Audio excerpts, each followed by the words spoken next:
दी छोड़ सतगुरु रामपाल जी परमेश्वर जी की जय हो। परमपिता परमात्मा सारी सृष्टि के रचनहार कुल मालिक असंख्य ब्रह्मांडों के स्वामी जगत गुरु तीनों लोकों में प्रवेश करके सबका पालन पोषण करने वाले राजाधिराज आत्माधार नाथों के नाथ देवों के देव महादेव सर्वेश्वर महेश्वर मृत्युंजय अजरो अमर आदि अनादि सनातनी प्रभु जगत पिता जगदीश्वर श्री श्री 1008 की उपाधि के वास्तविक अधिकारी अकाल मूर्त शब्द स्वरूपी राम वासुदेव सर्वगतम ब्रह्म परम पूज्य प्रथम पूज्य परम संत परम पुरुष परम धनी परम दयालु सत्य कबीर हक्का कबीर अल्लाहु कबीर अल्लाहु अकबर बाखबर अल्लाह ताला जगत के तारणहार जगत के मुक्तिदाता जगत के जगन्नाथ हारे के सहारे हिंदुओं के राम मुसलमानों के अल्लाह सिखों के वाहेगुरु ईसाइयों के मसीह दया के सागर दयानिधि करुणा के सागर करुणानिधि स्वयंभू परिभू संकट मोचन कष्ट हरण मंगल करण दुख भंजन अविगत कबीर निर्विकार निर्विषम परमात्मा अलय अलेख सतगुरु आदि अनादि सतगुरु असली मर्यादा पुरुषोत्तम असली राम असली कृष्ण असली घनश्याम असली मुरारी राजाओं के राजा महाराजाओं के महाराजा शहंशाहों के शहंशाह सम्राटों के सम्राट भगवानों के भगवान अल्लाहों के अल्लाह प्रभुओं के प्रभु मसीहों के मसीह सच्चे वाहिगुरु बाबाओं के बाबा पीरों के पीर सेठों के सेठ जगत सेठ सावड़सा सेठ सर्वगुण संपन्न अनंत कोटि कलाओं के स्वामी अनंत कोटि ब्रह्मांडों के नायक योगियों में महायोगी ध्यानियों में महाध्यानी सिद्धों में परम सिद्ध ज्ञानियों में तत्व ज्ञानी ब्रह्म ज्ञानी महाज्ञानी परम ज्ञानी सर्वश्रेष्ठ ज्ञानी विज्ञानी युवा कबीर समरथ कबीर असमवात अमित ओजा सच्चे रहनुमा करीम अल्लाह सुभान अल्लाह दुनिया के अंतिम पैगंबर 8 सितंबर 1951 से गांव धनाना जिला सोनीपत हरियाणा भारतवर्ष की पावन भूमि पे प्रकट रियल कल की भगवान श्री नारायण साकार हरि श्री बाबा साहेब शब्द स्वरूपी राम गरीब निवाज संत श्रोमणी सतगुरु रामपाल जी परमेश्वर जी के चरण कमल में साध संगति से जुड़े हुए देश विदेश से हम सभी सत्सेवक भाई बहनों का अनंत कोटि दंडवत प्रणाम। सत्साई भाई और बहनों, दया पूज्य गुरुदेव भगवान की सारी सृष्टि के मालिक की जिनकी विशेष वीआईपी रजा से कृपा से आप और हम सभी सत्सेवक भाई बहन कबीर सागर के सरलार्थ के माध्यम से जो वीडियो बन रहे हैं उन वीडियो को देख देख कर परमाणु से जो साबित किया जा रहा है कि धरती पर एकमात्र पूर्ण संत पूर्ण गुरु तत्वदर्शी संत पूर्ण ब्रह्म परमेश्वर सतगुरु रामपाल जी ही हैं। इन सब बातों से हमारा जो विश्वास दृढ़ हो रहा है, हम निरंतर भक्ति मार्ग पर आगे बढ़ रहे हैं। भाई और बहनों, 4 युगों से गुरुदेव भगवान कबीर परमेश्वर इसी प्रकार से आत्माओं को दृढ़ करने का प्रयास कर रहे हैं, परंतु सतयुग से लेकर कलयुग की प्रथम पीढ़ी तक कोई भी आत्मा गुरु को परमात्मा मानकर भक्ति नहीं करती है, इतनी दृढ़ नहीं हो पाती है, इसलिए मोक्ष से वंचित रह जाती है।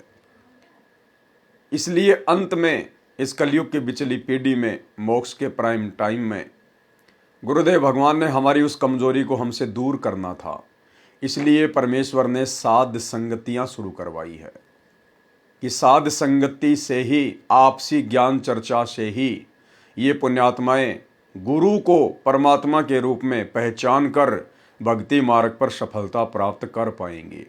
इसलिए जो जो भाई बहन साध संगति से जुड़ चुके हैं उन भाई बहनों का ये परम सौभाग्य है कि परमेश्वर ने उनको इस कलयुग की बिचली पीढ़ी में पूर्ण मोक्ष के लिए चुना है और उन चुनिंदा आत्माओं को आगे की जानकारी उपलब्ध करवाने के लिए किस प्रकार से गुरु को परमात्मा मानना है, किस प्रकार से हमने भक्ति मार्ग पर दृढ़ होकर पतिव्रता पद पर निरंतर आगे बढ़ना है, इन समस्त जानकारियों के लिए फिर गुरुदेव ने उन चुनिंदा आत्माओं को साध संगति से जोड़ दिया। इसलिए इस कलयुग की बिचली पीढ़ी में यदि आप साध संगति से जुड़े हुए हैं, पूर्णतया मर्यादा में हैं, गुरु को परमात्मा मानते हैं, ज्ञान को आधार बनाकर भक्ति कर रहे हैं, तो भाई और बहनों, आप निश्चित तौर पर गुरुदेव भगवान के विशेष अंश हैं, उनकी विशेष आत्मा हैं। तो कबीर सागर के सरलार्थ के ऊपर वीडियो बनाने की श्रृंखला जारी है। इस श्रृंखला में आज हमारा ये 28वें नंबर का वीडियो है। और भाई और बहनों, हनुमान बोध के सारांश को लेकर वीडियो बन रहा है। पिछले पार्ट में आप और हम सभी भगत भाई बहनों ने जिस प्रकार से हनुमान बोध के सारांश से पढ़ा कि करे करावे साइयां मन में लहर उठा, दादू सिर दर जीव के आप बगल हो जा। इन ब्रह्मा विष्णु महेश की, इन देवी देवताओं की, उनके अवतारों की और पीर पैगंबरों की तो केवल फोकट में महिमा बनी हुई है आध्यात्मिक अज्ञानता के चलते। अन्यथा सारे कार्य इन देवी देवताओं के, इन पीर पैगंबरों के अवतारों के, कबीर परमेश्वर, सबके अल्लाह, सबके मौला, सबके प्रभु सतगुरु रामपाल जी भगवान ही करते हैं, क्योंकि ये सक्षम नहीं हैं, ये समर्थ नहीं हैं। समर्थ केवल एक ही शक्ति है, कबीर देव सतगुरु रामपाल जी भगवान। और किस प्रकार से आपने हनुमान बोध के सारांश के पार्ट 1 में पढ़ा, देखा, समझा कि द्रोणागिरी पर्वत को हनुमान जी को सूक्ष्म रूप से शक्ति देकर उनके हाथों पर अपने हाथ रखकर गुरुदेव भगवान ने ही उस पर्वत को उठाया था। गुरुदेव भगवान ही उस पर्वत को श्रीलंका में लेकर गए थे और लक्ष्मण के माध्यम से हनुमान जी के अहंकार को तोड़ने के लिए गुरुदेव भगवान ने ही लक्ष्मण का रूप बनाकर और अपने तीर के अगले हिस्से पर हनुमान जी को और द्रोणागिरी पर्वत को जमीन से 50 फुट ऊपर उठा लिया। सारे काम इस परमेश्वर ने किए और अंत में फिर आपने देखा कि श्री रामचंद्र जी के हाथों पर सूक्ष्म रूप से अपने हाथ रखकर उनकी विशेष प्रार्थना पर रावण की नाभि में तीर भी पूज्य गुरुदेव सतगुरु रामपाल जी परमेश्वर जी ने ही मारा था। क्योंकि जितने भी जीव सृष्टि में हैं ये सब उस कबीर परमेश्वर सतगुरु रामपाल जी भगवान की ही आत्माएं हैं। और आत्मा जब विशेष संकट में होती है, विशेष परेशानी में होती है, और यदि उसके कोई पिछले संस्कार, कोई भक्ति धन शेष होता है, तो परमेश्वर उस आत्मा की पुकार पर अवश्य किसी न किसी रूप में, प्रत्यक्ष या परोक्ष रूप में प्रकट होकर या सूक्ष्म रूप में अपनी उस प्यारी आत्मा की मदद अवश्य करते हैं। तो भाई और बहनों, इसीलिए कहते हैं कि करे करावे साइयां मन में लहर उठा, दादू सिर धर जीव के आप बगल हो जा। और ये सारा सब कुछ परमेश्वर क्यों कर रहे हैं? कबीर सागर के सरलार्थ को लिखना, अन्य पुस्तकों को लिखना, अब समय आने पर उन पुस्तकों के ऊपर वीडियो बनवाकर उनके अंदर छुपे हुए गूढ़ रहस्यों को उजागर करवाना क्यों करवा रहे हैं गुरुदेव? क्योंकि अब ये कलयुग की बिचली पीढ़ी है, मोक्ष का प्राइम टाइम है और गुरु को एकमात्र परमेश्वर कबीर देव माने बिना, जुबान से नहीं, अपनी अंतरात्मा से, अपने हृदय से, तब तक हम लोग मोक्ष के पूर्ण अधिकारी नहीं बन सकते। इसलिए परमात्मा हमारी उस कमजोरी को दूर करना चाहते हैं जो कमजोरी हम युगों युगों से दर्शाते हुए आ रहे हैं, गुरु को मानुष मानने वाली कमजोरी। तो यदि आप साथ संगति से जुड़े हुए हैं तो ये आपका परम सौभाग्य है कि आपने अपने गुरु को पूर्ण ब्रह्म परमेश्वर कबीर देव के रूप में अपनी अंतरात्मा से, अपने हृदय से स्वीकार कर लिया है और उनके साथ उसी प्रकार से आप जी व्यवहार कर रहे हैं। यानी गुरु को ही परमात्मा मानकर फिर आप जी गीता अध्याय 3 श्लोक 13 के अनुसार उन्हें इष्ट मानकर भोग लगा रहे हैं। एकमात्र उन्हीं का फोटो, उन्हीं की प्रतिमा आपके घर में, आपके घट में है। एकमात्र उन्हीं को अपना पति मानकर, परमेश्वर मानकर पतिव्रता पद की भक्ति कर रहे हैं। तो ये आप और हमारा परम सौभाग्य है। तो भाई और बहनों, आज हम आगे बढ़ेंगे हनुमान बोध के पार्ट नंबर 2 पर। इसके अंदर भी गुरुदेव भगवान ने बहुत सारे गुप्त रहस्य छुपा रखे हैं, बहुत सारी ऐसी बातें छुपा रखी हैं अध्यात्म को लेकर, जिन बातों का गुरुदेव ने अभी तक सार्वजनिक तौर पर कहीं भी जिक्र नहीं किया है। आप और हमारी तुच्छ बुद्धि को देखते हुए कि यदि समय से पहले मैंने इनको ये गूढ़ जानकारियाँ बता दी तो ये आत्माएं मेरे ऊपर विश्वास नहीं कर पाएंगी, क्योंकि इनकी बुद्धि अभी उस लेवल की नहीं है कि ये मेरे द्वारा बताई गई अध्यात्म की आगे की बातें समझ सकें। और गुरु के वचन में दोष निकालने का मतलब है भक्ति का सत्यानाश करवाना। इसलिए परमेश्वर ने पिछले 30 वर्षों से हमें सामान्य ज्ञान दिया। परमेश्वर ने हमारी फाउंडेशन भरी, हमारी नींव भरी, और जब नींव भर चुकी है उसके बाद गुरुदेव ने साथ संगति के माध्यम से अब वो रहस्य जो गुरुदेव ने पहले ही लिख कर छोड़ दिए हैं उजागर करवाने शुरू कर दिए हैं। तो आज के वीडियो में भी हमें बहुत सारी जानकारियां मिलेंगी।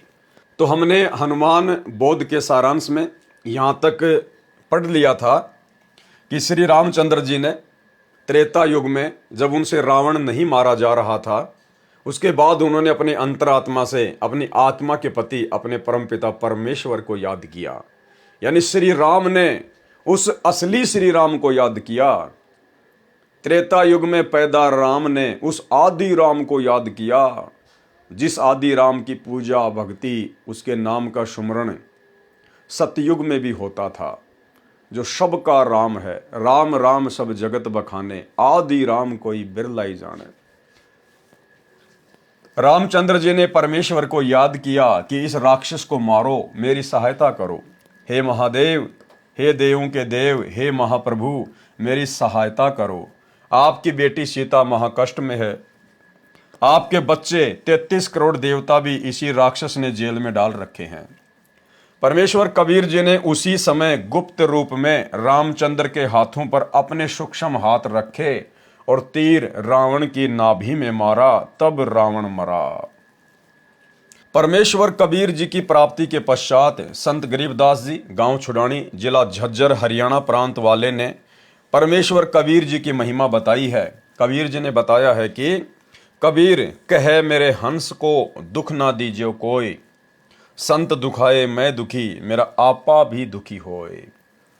गुरुदेव भगवान कह रहे हैं कि कबीर मेरे हंस को, यानी मेरे भगत को, मेरे साधक को दुख ना दीजिए कोई, और मेरा भगत दुखी तो मैं दुखी, मेरा आपा भी दुखी होए। यानी मेरा जो दिल है, मेरी जो अंतरात्मा है, वो भी दुखी होती है यदि कोई मेरे भगत को, यदि कोई मेरे अंश को दुखी करता है। तो इसका मतलब केवल ये नहीं है कि हम बाकी जो गधे कुत्ते सुअर हैं उनको मारें पीटें, और केवल जो परमात्मा का भगत है, सतगुरु का भगत है, उसी से प्यार प्रेम से पेश आए। नहीं, इस पृथ्वी पर, इस 21 ब्रह्मांड में जितने भी जीव हैं, चाहे वो 84 लाख योनियों में है, चाहे वो मनुष्य शरीरधारी स्त्री या पुरुष है, सब परमेश्वर के हंस हैं, सब परमेश्वर के बच्चे हैं, उनके अंश हैं। अब जिस प्रकार एक दादाजी होता है, दादाजी का मुख्य अंश होता है उसका बेटा, क्योंकि वो डायरेक्ट उसके बिंद से पैदा होता है। लेकिन उसके बेटे का बेटा यानी दादा का पोता, उसमें दादाजी का अपने बेटे से भी ज्यादा लगाव होता है, क्योंकि वो भी दादा का ही अंश होता है। तो इसी प्रकार भाई और बहनों, हम विशेष तौर पर तो गुरुदेव भगवान के हंस हैं, उनके भगत हैं, क्योंकि हमें मनुष्य शरीर प्राप्त है। परंतु जितने भी 84 लाख योनियों में प्राणी भटक रहे हैं, वो भी अपने संस्कारवश भटक रहे हैं। आप और हम भी ना जाने कितनी बार भटके हैं। परमेश्वर उनकी भी हर पुकार सुनता है, और यदि उनके संस्कार में यदि कोई भक्ति धन होता है, ऐसा यदि कोई पुण्य होता है, तो परमेश्वर उन 84 लाख योनियों में कष्ट भोग रहे उन पशु पक्षियों की भी मदद करता है।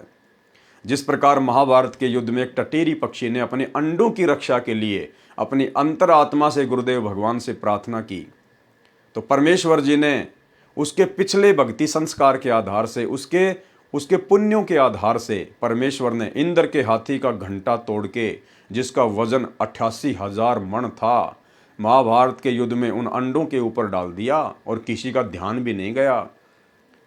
पूरा महाभारत हो गया, करोड़ों लोग कट के मर गए। उसके बाद लोगों का ध्यान उस घंटे के ऊपर गया कि ये क्या है।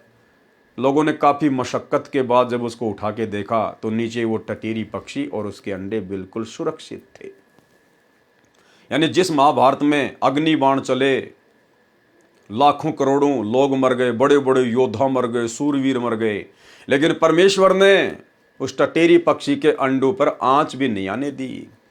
इसलिए भाई और बहनों, हमने किसी को भी मन कर्म वचन से दुखी नहीं करना है, किसी को भी परेशान नहीं करना है, कुवचन नहीं बोलना है। अन्यथा हम भक्ति करते करते भी, भगत कहलवा कर भी अपने गुरुदेव भगवान के दोषी रहेंगे। इसलिए जो गलती वर्तमान में सतलोक आश्रमों से जुड़े हुए मुख्य लोग, बड़े बड़े स्टेट कोऑर्डिनेटर, वर्ल्ड कोऑर्डिनेटर, गुरुदेव के परिवार वाले कर रहे हैं, भगत भाई बहनों की पिटाई करके, माँ बहन की गंदी गंदी गालियां निकाल के, साथ संगतियां रुकवा के, भक्तों के ऊपर मुकदमे करवा के, हमने गुरुदेव के तत्व ज्ञान को आधार बनाकर स्वयं कष्ट उठा लेना है। लेकिन हमने किसी को भी कष्ट मन कर्म वचन से नहीं पहुंचाना है। कबीरा आप ठगाइए और न ठगिए कोई, आप ठगाए सुख होत है और ठगे दुख होए। जो तोकू काटा बोवे ताको बोतू फूल, और तोए फूल के फूल है वाको है त्रिशूल। अन्यथा गुरुदेव भगवान ने फिर अपना विधान भी बता दिया, और परमेश्वर का विधान अटल होता है, अटल। परमेश्वर स्वयं भी उसको नहीं तोड़ते। राजा अमरीश और दुर्वासा ऋषि की कथा सुनाते हुए गुरुदेव ने फिर स्पष्ट कर दिया कि राजा अमरीश कबीर परमात्मा के भगत थे, और दुर्वासा ऋषि में अहंकार था, अभिमान था, और दुर्वासा ऋषि ने जबरदस्ती राजा अमरीश के साथ बदतमीजी की, सुदर्शन चक्कर से उनका शीश काटना चाहा। लेकिन अमरीश में आधीनी थी, दास भाव था। वो सुदर्शन चक्कर राजा अमरीश के पैर छूकर दुर्वासा ऋषि को मारने के लिए दौड़ पड़ा। दुर्वासा ऋषि दौड़ता दौड़ता ब्रह्मा जी के पास गया। ब्रह्मा जी ने हाथ खड़े कर दिए, मेरे बस की बात नहीं है। शंकर जी के पास गया, शंकर जी ने हाथ खड़े कर दिए। अंत में विष्णु जी के पास गया, और विष्णु रूप में वहां पर कबीर परमात्मा सतगुरु रामपाल जी थे उस समय। और कबीर परमेश्वर ने फिर उसको डांटा, उसको धमकाया कि नालायक, तेरे अंदर अहंकार है, अभिमान है। तुझे किसने अधिकार दिया कि तू अपनी साधना, अपनी भक्ति को जबरदस्ती किसी और के ऊपर थोपेगा। उसके बाद परमेश्वर कबीर जी ने, सतगुरु रामपाल जी ने विष्णु रूप में दुर्वासा को कहा कि वापस जाकर राजा अमरीश से माफी मांग, उनके चरणों में पड़, तब तेरी जान बचेगी। और ऐसा ही हुआ। फिर गुरुदेव ने इस कथा का निष्कर्ष बताते हुए कहा कि पुण्यात्माओं, आप ये गलती ना करना। यदि आप वर्तमान में भगत भी आपस में लड़ाई करोगे, झगड़ा करोगे, मान लीजिए आप दो भगत हैं और दोनों ने ही गुरु से उपदेश ले रखा है, और एक भगत कुछ नहीं बोलता और दूसरा भगत उसको नाजायज परेशान करता है, दुखी करता है, तो गुरुदेव ने कहा कि भले ही वो भगत है जो नाजायज परेशान कर रहा है, दुखी कर रहा है, परमेश्वर उस भगत की तो रक्षा करेगा जो सारी परेशानियां झेल रहा है, और जो भगत होने के बाद जबरदस्ती बकवाद कर रहा है, भक्तों के साथ में मारपीट करता है, उसका परमात्मा बक्कल उतारेगा, यानी उसका शीश उतार देगा भगवान समय आने पर। ये कोई भेदभाव नहीं करता, समदृष्टि परमात्मा है। तो भाई, हम सत्सेवकों के साथ में सतलोक आश्रम मैनेजमेंट हरियाणा वालों ने, हमारे गुरु भाइयों ने, गुरुदेव के परिवार ने, इन कोऑर्डिनेटरों ने, वर्ल्ड कोऑर्डिनेटर ने जो बदतमीजियाँ की हैं, जो गंदगी फैलाई है परमात्मा के मार्ग में, साध संगति में, और साध संगतियाँ रुकवा कर जिस प्रकार ये भगवान के दोषी बने हैं, भक्तों के ऊपर झूठे मुकदमे करवाएं, पुलिस वालों से पिटवाया, इन्होंने खुद पीटा, गालियाँ निकाली, धमकियों की गिनती नहीं। आने वाले समय में क्या बनेगी, सुनिए गुरुदेव का सत्संग। इसमें एक बहुत बड़ा नियम है प्रभु का कि सबसे ज्यादा हमें अधीन रहना होगा। आप दो भक्त हैं, दोनों ने उपदेश ले रखा है, और तुम आपस में झगड़ा करते हो, और एक भक्त कुछ नहीं कहता, दूसरा उसको नाजायज परेशान करने की चेष्टा करता है, तो परमात्मा उस जो भक्त की रक्षा करेगा। और वो भी बेशक भक्त है जो बेमतलब बकवाद करके दूसरे को तंग कर रहा है भक्त को, तो उसको हानि पहुंचाएगा, जबकि दोनों भगत ही है। तो भाई और बहनों, इस कथा का हमने सारांश समझ के चलना है। ये अंतिम बार परमात्मा हमें लास्ट चेतावनी दे रहे हैं अपने कर कमल से लिखित इन पुस्तकों के ऊपर वीडियो बनवा कर, कि आप लोगों ने भगत बनना पड़ेगा, भगत दास बनना पड़ेगा। दादा बन के, साहेब बन के तुम यहां से पार नहीं हो सकते। तो हम वो गलती ना करें जो गलती दुर्वासा ऋषि ने की। कबीर कहे मेरे हंस को दुख ना दीजिए कोई, संत दुखाए मैं दुखी मेरा आपा भी दुखी होए। पहुंचूंगा क्षण एक में जन अपने के हेत, 33 कोटि की बंद छुटाई रावण मारा खेत। जो मेरे संत को दुखी करे वाका खोऊं वंश, और हिरणाकुश उदर विदारिया मैं ही मारा कंस। राम कृष्ण कबीर के शहजादे भक्ति हेत भय पियादे। लंका का राज्य रावण के छोटे भ्राता विभीषण को दिया गया। विभीषण दास था, उसके अंदर आधीनी थी, विनम्रता थी, और वो कबीर परमेश्वर की शरण में पहले ही आ चुका था। जब त्रेता युग में कबीर परमात्मा सतगुरु रामपाल जी मुनिंद्र ऋषि के रूप में गए हुए थे, तो विभीषण नाम दीक्षा प्राप्त कर चुका था अपनी भाभी मंदोदरी के कहने पर। इसलिए जिस लंका के लिए रावण ने इतने खाड़े किए, इतने पाप कमाए, वो लंका भी अंत में रावण के हाथ से निकल गई और कुत्ते वाली मौत मरा, क्योंकि उसमें आधीनी नहीं थी और अहंकार गुरुदेव को बिल्कुल भी पसंद नहीं है। वो लंका भी परमेश्वर ने विभीषण को दी, वहां का राज्य दिया। लंका का राज्य रावण के छोटे भ्राता विभीषण को दिया। सीता की अग्नि परीक्षा श्री राम ने ली। यदि रावण ने सीता मिलन किया है तो अग्नि में जलकर मर जाएगी। यदि सीता पाक साफ है तो अग्नि में नहीं जलेगी। सीता जी अग्नि में नहीं जली। उपस्थित लाखों व्यक्तियों ने सीता माता की जय बुलाई।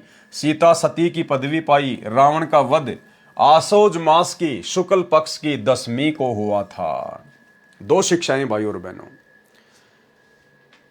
रावण पर विजय प्राप्त करने के बाद में श्री रामचंद्र जी तो सीता जी को साथ में लिए बिना ही वापस अयोध्या जा रहे थे। ये वाल्मीकि रामायण में गीता प्रेस गोरखपुर से प्रकाशित वाली में साफ साफ लिखा हुआ है। श्री रामचंद्र जी तो अशोक वाटिका में सीता जी से मिलने भी नहीं गए। रावण को मारने के बाद वो तो वापस अयोध्या जा रहे थे। सीता ने दौड़कर हाथ जोड़े कि प्रभु, हे स्वामी, मुझे क्यों छोड़कर जा रहे हो। श्री रामचंद्र जी ने कहा कि आप मेरे लायक नहीं हैं, क्योंकि श्री रामचंद्र जी को विष्णु अवतार को अपनी औरत पर विश्वास नहीं था। श्री रामचंद्र जी के मन में दोष था कि अवश्य सीता रावण के संपर्क में आ चुकी है, रावण के साथ में शारीरिक मिलन कर चुकी है। लेकिन सीता ने बहुत मना किया, फिर भी रामचंद्र जी ने उसकी बात नहीं मानी।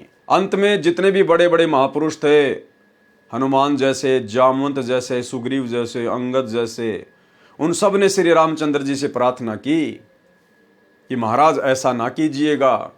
जिस देवी के लिए आपने करोड़ों लोग मरवा दिए और अब आप उसको यहीं छोड़कर जा रहे हो। फिर रावण को मारने का औचित्य क्या था। उसके बाद एक शर्त पर श्री रामचंद्र जी ने सीता को वापस अपने साथ अयोध्या ले चलने के लिए यश की कि मैं इसकी अग्नि परीक्षा लूंगा। यदि ये जलकर नहीं मरेगी तो मैं समझूंगा ये पाक साफ है, तब मैं इसको अयोध्या लेकर जाऊंगा। ऐसा ही किया गया। श्री रामचंद्र जी ने अपनी औरत पर विश्वास नहीं किया, उसको अग्नि में बैठा दिया। लेकिन सीता पाक साफ थी, परमात्मा उसके साथ में थे, उसका बाल बाका नहीं होने दिया। उसके बाद में श्री रामचंद्र जी लंका से सीता जी को अयोध्या लेकर आए। यानी भाई और बहनों, विचार करने की बात है। जो लोग आज 10-15 रुपए की मोगरा अगरबत्ती लेकर और 33 करोड़ देवी देवताओं को खुश करने के चक्कर में बैठे हैं, जो लोग श्री राम मंदिर में जाकर 100, 50 लाख, 2 लाख रुपए दान धर्म देके प्रभु श्री रामचंद्र जी को खुश करने के चक्कर में हैं, उनके नाम के भंडारे करके या अपने घर की छत पर जय श्री राम का बड़ा सा झंडा लगा के उनको खुश करने के चक्कर में हैं, या अपनी गाड़ी के पीछे जय श्री राम या कट्टर सनातनी लिखवाकर श्री रामचंद्र जी को खुश करने के चक्कर में हैं। ये आपकी महाभूल है। अभी आप सपने में हो, सपने में। अरे जिस श्री रामचंद्र जी ने अपने खुद की औरत के ऊपर विश्वास नहीं किया, वो भला तुम्हारे 11 रुपए के प्रसाद बांटने से, घर की छत पर झंडे लगा देने से, या जय श्री राम के, या मुंह में रजनीगंधा भर के जय श्री राम के नारे लगा देने से तुम्हें लगता है वो खुश हो जाएगा। ये शिक्षा लेने की बात है, तुम्हारे खुद के शास्त्रों में लिखा हुआ है। श्री वाल्मीकि रामायण को खोल के देख लेना। तो सोचिए, वो श्री रामचंद्र जी आप और हमारे जैसे कलयुगी लोगों पर, जिनका ना कोई कर्म है ना कोई धर्म है, जिनकी ना कोई किसी प्रकार की कोई मर्यादा है ना कोई भक्ति है, भला आप और हमारे पर वो क्यों विश्वास करेगा, कैसे विश्वास करेगा? आधार क्या है? जब वो अपनी औरत पर विश्वास नहीं कर पाया, उसकी भी अग्नि परीक्षा ली, तो आज तुम तो लाख जन्म में भी अग्नि परीक्षा देने के योग्य नहीं हो। अग्नि के निकट आते भस्म हो जाओगे, इतने पाप कर्मों से भरे हुए हो। तो भाई और बहनों, परमात्मा धरती पर आया हुआ है। वो राम का भी राम, आदि राम, कबीर परमेश्वर सतगुरु रामपाल जी के रूप में धरती पर प्रकट हैं। समय रहते उनके सत्संग सुनना शुरू कर दो। ये मोबाइल आप लोगों की पॉकेट में उन्हीं की दया दृष्टि से है। ये बुद्धि इंसान को उन्हीं ने बख्शी है। आज से 50 साल पहले मोबाइल का कोई नाम भी नहीं जानता था। पिछले 30 से 40 वर्षों में परमेश्वर ने विज्ञान को शिखर पे चढ़ा दिया, जिस विज्ञान को लाखों साल से कोई जानता भी नहीं था। तो मौका है, समय रहते परमेश्वर की शरण ग्रहण कर लीजिएगा। तो क्या कहा जा रहा है, सीता की अग्नि परीक्षा श्री राम ने ली। यदि रावण ने सीता मिलन किया है तो अग्नि में जलकर मर जाएगी। यदि सीता पाक साफ है तो अग्नि में नहीं जलेगी। सीता जी अग्नि में नहीं जली। उपस्थित लाखों व्यक्तियों ने सीता माता की जय बुलाई। सीता सती की पदवी पाई। रावण का वध आसोज मास की शुक्ल पक्ष की 10वीं को हुआ था। अब भाई और बहनों, ये कहाँ लिखा हुआ है, कौन से शास्त्र में लिखा हुआ है, किसने बताई ये डेट, ये महीना, ये तिथि, ये वार, ये किसने बताया? कौन लिख रहे हैं? सतगुरु रामपाल जी। तो कौन हुए सतगुरु रामपाल जी? स्वयं रावण का वध करने वाले कबीर देव वही बता सकते हैं। रावण का वध आसोज मास की शुक्ल पक्ष की 10वीं को हुआ था।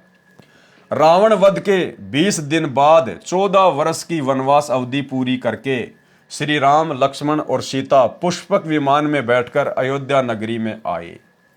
रावण को मारने के बाद भी 20 दिन बचे हुए थे श्री रामचंद्र जी के 14 साल वाले वनवास के पूरा होने में। कौन बता रहे हैं? सतगुरु रामपाल जी। विचार करने की बात है, ये परमेश्वर हैं। ये बायोडाटा आपके किसी भी राम कथावाचक के पास नहीं मिलेगा, रामायण में नहीं मिलेगा। रावण वध के 20 दिन बाद 14 वर्ष की वनवास अवधि पूरी करके श्री राम, लक्ष्मण और सीता पुष्पक विमान में बैठकर अयोध्या नगरी में आए। उस दिन कार्तिक मास की अमावस्या थी। उस काली अमावस्या को गाय के घी के दीप अपने अपने घरों के अंदर तथा ऊपर मंडेरों पर जलाकर श्री राम, सीता तथा लक्ष्मण के आगमन की खुशी मनाई। भरत ने अपने भाई श्री रामचंद्र जी को राज्य लौटा दिया। एक दिन श्री रामचंद्र जी से सीता ने कहा कि मैं युद्ध में लड़ने वाले योद्धाओं को कुछ इनाम देना चाहती हूं। एक दिन सीता जी ने क्या कहा श्री रामचंद्र जी से कि मुझे रावण की कैद से छुड़वाने में जिन जिन योद्धाओं ने अपनी जी जान लगाकर अपनी जान की बाजी लगाई, अपना सहयोग दिया, मैं उनको कुछ इनाम देना चाहती हूं। और भाई और बहनों, यहीं से बात बिगड़ जाएगी।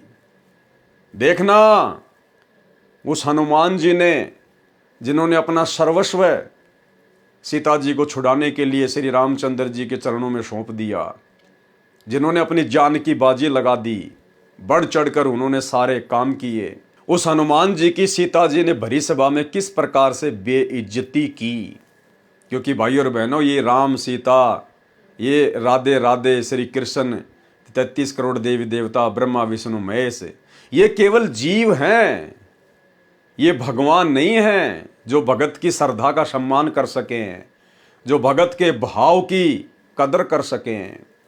भगत के श्रद्धा भाव की कदर तो भगवान करता है, परमेश्वर कबीर देव, सतगुरु रामपाल जी। और किस प्रकार से भरी सभा में सबके सामने सीता जी ने श्री हनुमान जी को जानवर कहकर संबोधित किया, जानवर कहकर। यानी ये सिला मिला, ये परिणाम मिला इतने संघर्ष का, इतने समर्पण का श्री हनुमान जी को। एक दिन श्री रामचंद्र जी से सीता ने कहा कि मैं युद्ध में लड़ने वाले योद्धाओं को कुछ इनाम देना चाहती हूँ। इनाम में सीता जी ने हनुमान जी को अपने गले से सच्चे मोतियों की माला निकालकर दे दी तथा कहा, हे हनुमान, ये अनमोल उपहार मैं आपको दे रही हूँ, बहुत संभाल कर रखना। हनुमान जी ने उस माला का मोती तोड़ा, फिर फोड़ा, फिर दूसरा। देखते देखते सब मोती फोड़कर जमीन पर फेंक दिए। सीता जी को हनुमान जी का ये व्यवहार अच्छा नहीं लगा। क्रोध में भरकर कहने लगी, हे मूर्ख, ये क्या कर दिया? ऐसी अनमोल माला का सर्वनाश कर दिया। तू वानर का वानर ही रहा, तू बंदर का बंदर ही रहा, यानी जानवर का जानवर ही रहा। चला जा मेरी आंखों के सामने से। ये वो वर्ड हैं जो वर्ड सीता जी ने अपने मुख से बोले थे। सेम टू सेम वर्ड यहां पर कबीर परमेश्वर सतगुरु रामपाल जी ने लिखे हैं।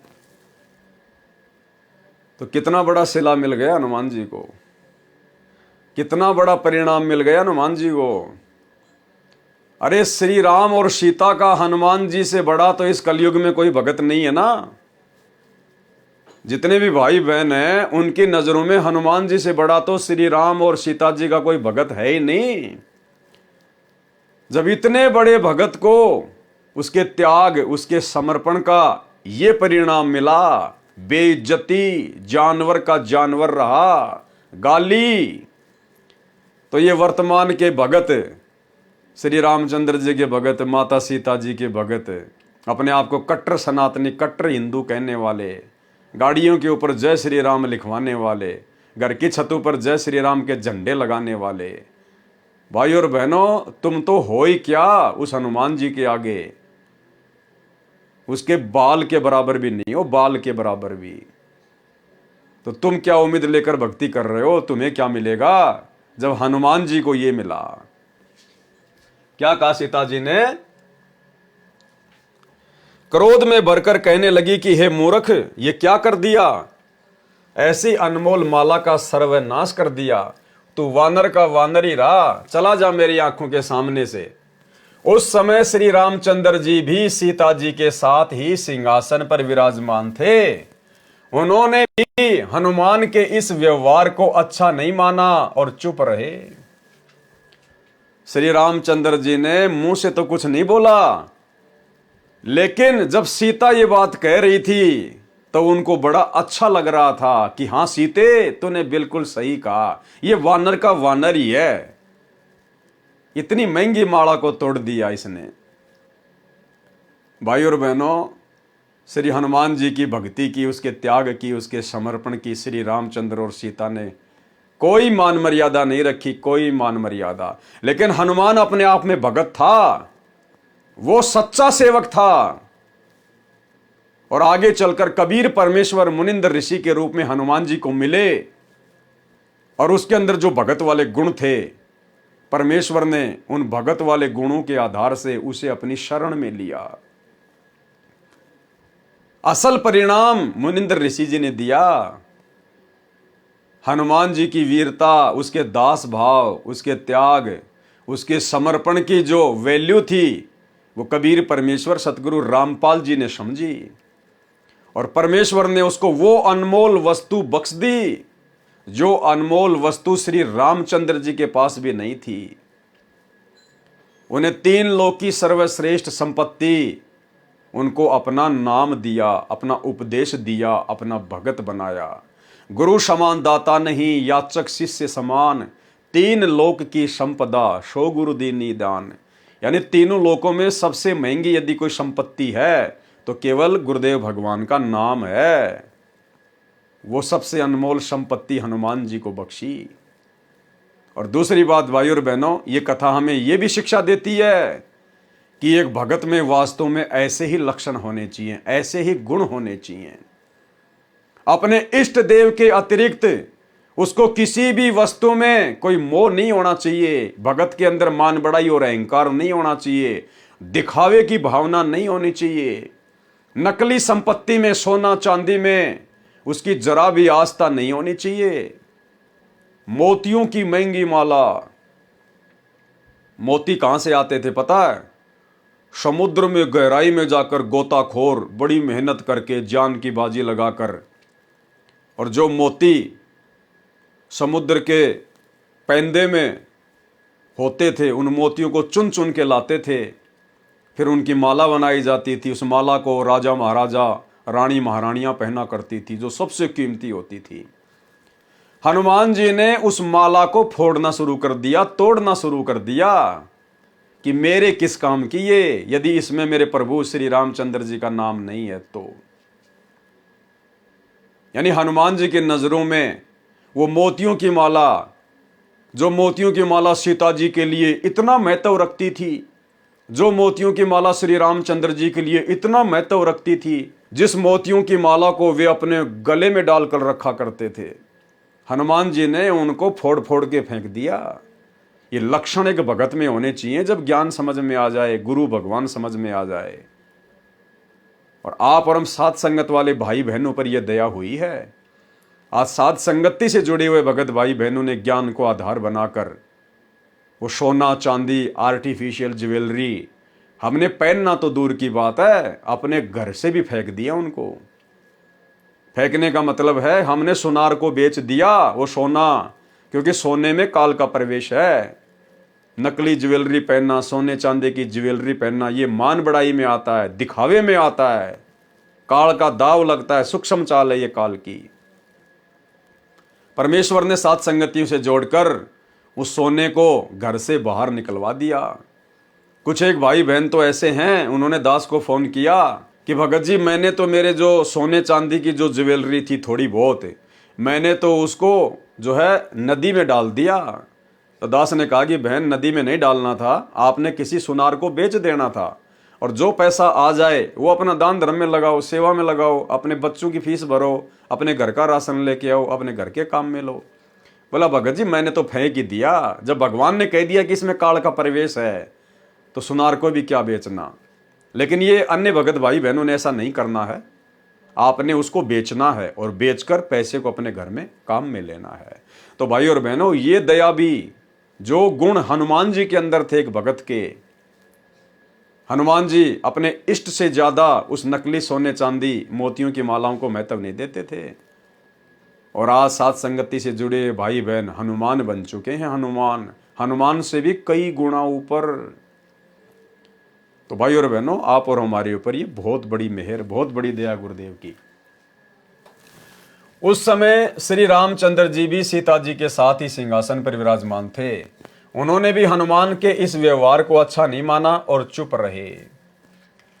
हनुमान जी ने कहा, माता जी जिस वस्तु में राम नाम अंकित नहीं है वह मेरे किसी काम की नहीं है। ठीक इसी प्रकार जिस सोने चांदी को पहनने के लिए या अपने घर में रखने के लिए भी हमारे पूज्य गुरुदेव आदि राम सतगुरु रामपाल जी ने मना कर दिया, तो भाई हनुमान जी की तरह फिर वो हमारे किसी काम की नहीं है, किसी भी काम की। और गुरुदेव ने अपने सत्संग में स्पष्ट आदेश दे रखा है सोने के विषय में कि पुण्यात्माओं, ये तो खाम खा का सिर का दर्द है, ये सोना तो घर में भी नहीं रखना चाहिए, पहनना तो दूर की बात है, नाक में डाल लिया, कान में डाल लिया, 36 आडंबर। इस सोने को तो घर में भी नहीं रखना चाहिए, घर में भी। अर्थात सतगुरु रामपाल जी परमेश्वर जी का आदेश है कि सोना तो भगत के घर में भी नहीं रहना चाहिए। लेकिन जो भाई बहन ऐसे हैं जिनके ऊपर घर वालों का प्रेशर है, दबाव है, वो सोना बेचने नहीं देते हैं, चांदी बेचने नहीं देते हैं, तो आप जियो ने संघर्ष करना पड़ेगा। आपने कम से कम उसको पहनना छोड़ना पड़ेगा। घर वाले यदि उसको बेचने नहीं दे रहे हैं तो आपने अपने शरीर पर उस सोने चांदी को धारण नहीं करना है।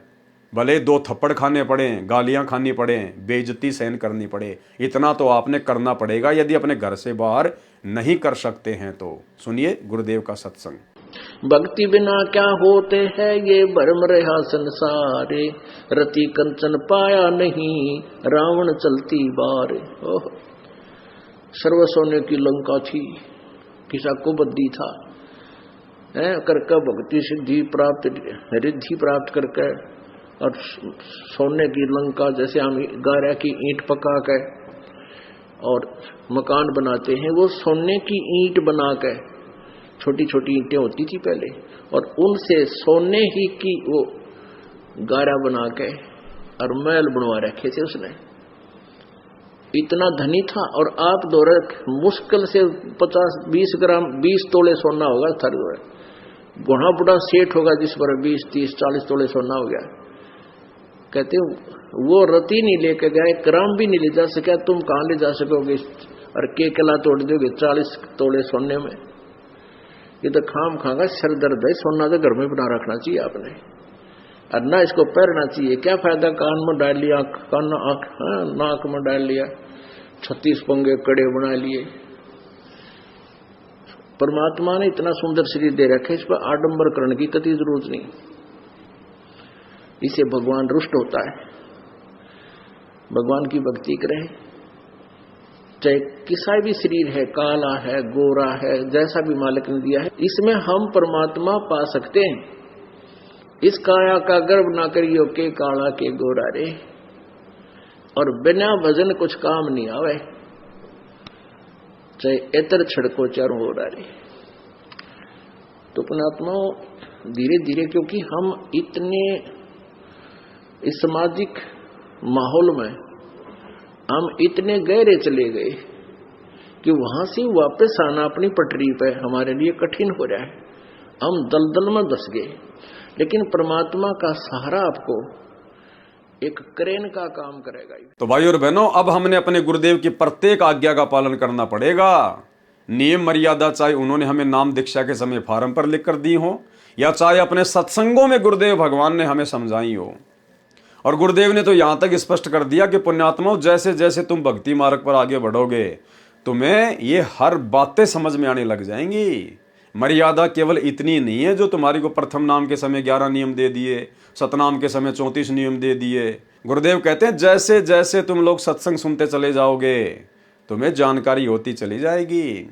और गुरुदेव ने स्पष्ट कर दिया कि कुछ मर्यादा तो तुम्हें फोरम पर लिख कर दे दी है, कुछ मर्यादा जब तुम सत्संग सुनोगे तब पता चलेंगी, और कुछ मर्यादाएं तुम वैसे भी कॉमन सेंस से भी समझने लग जाओगे।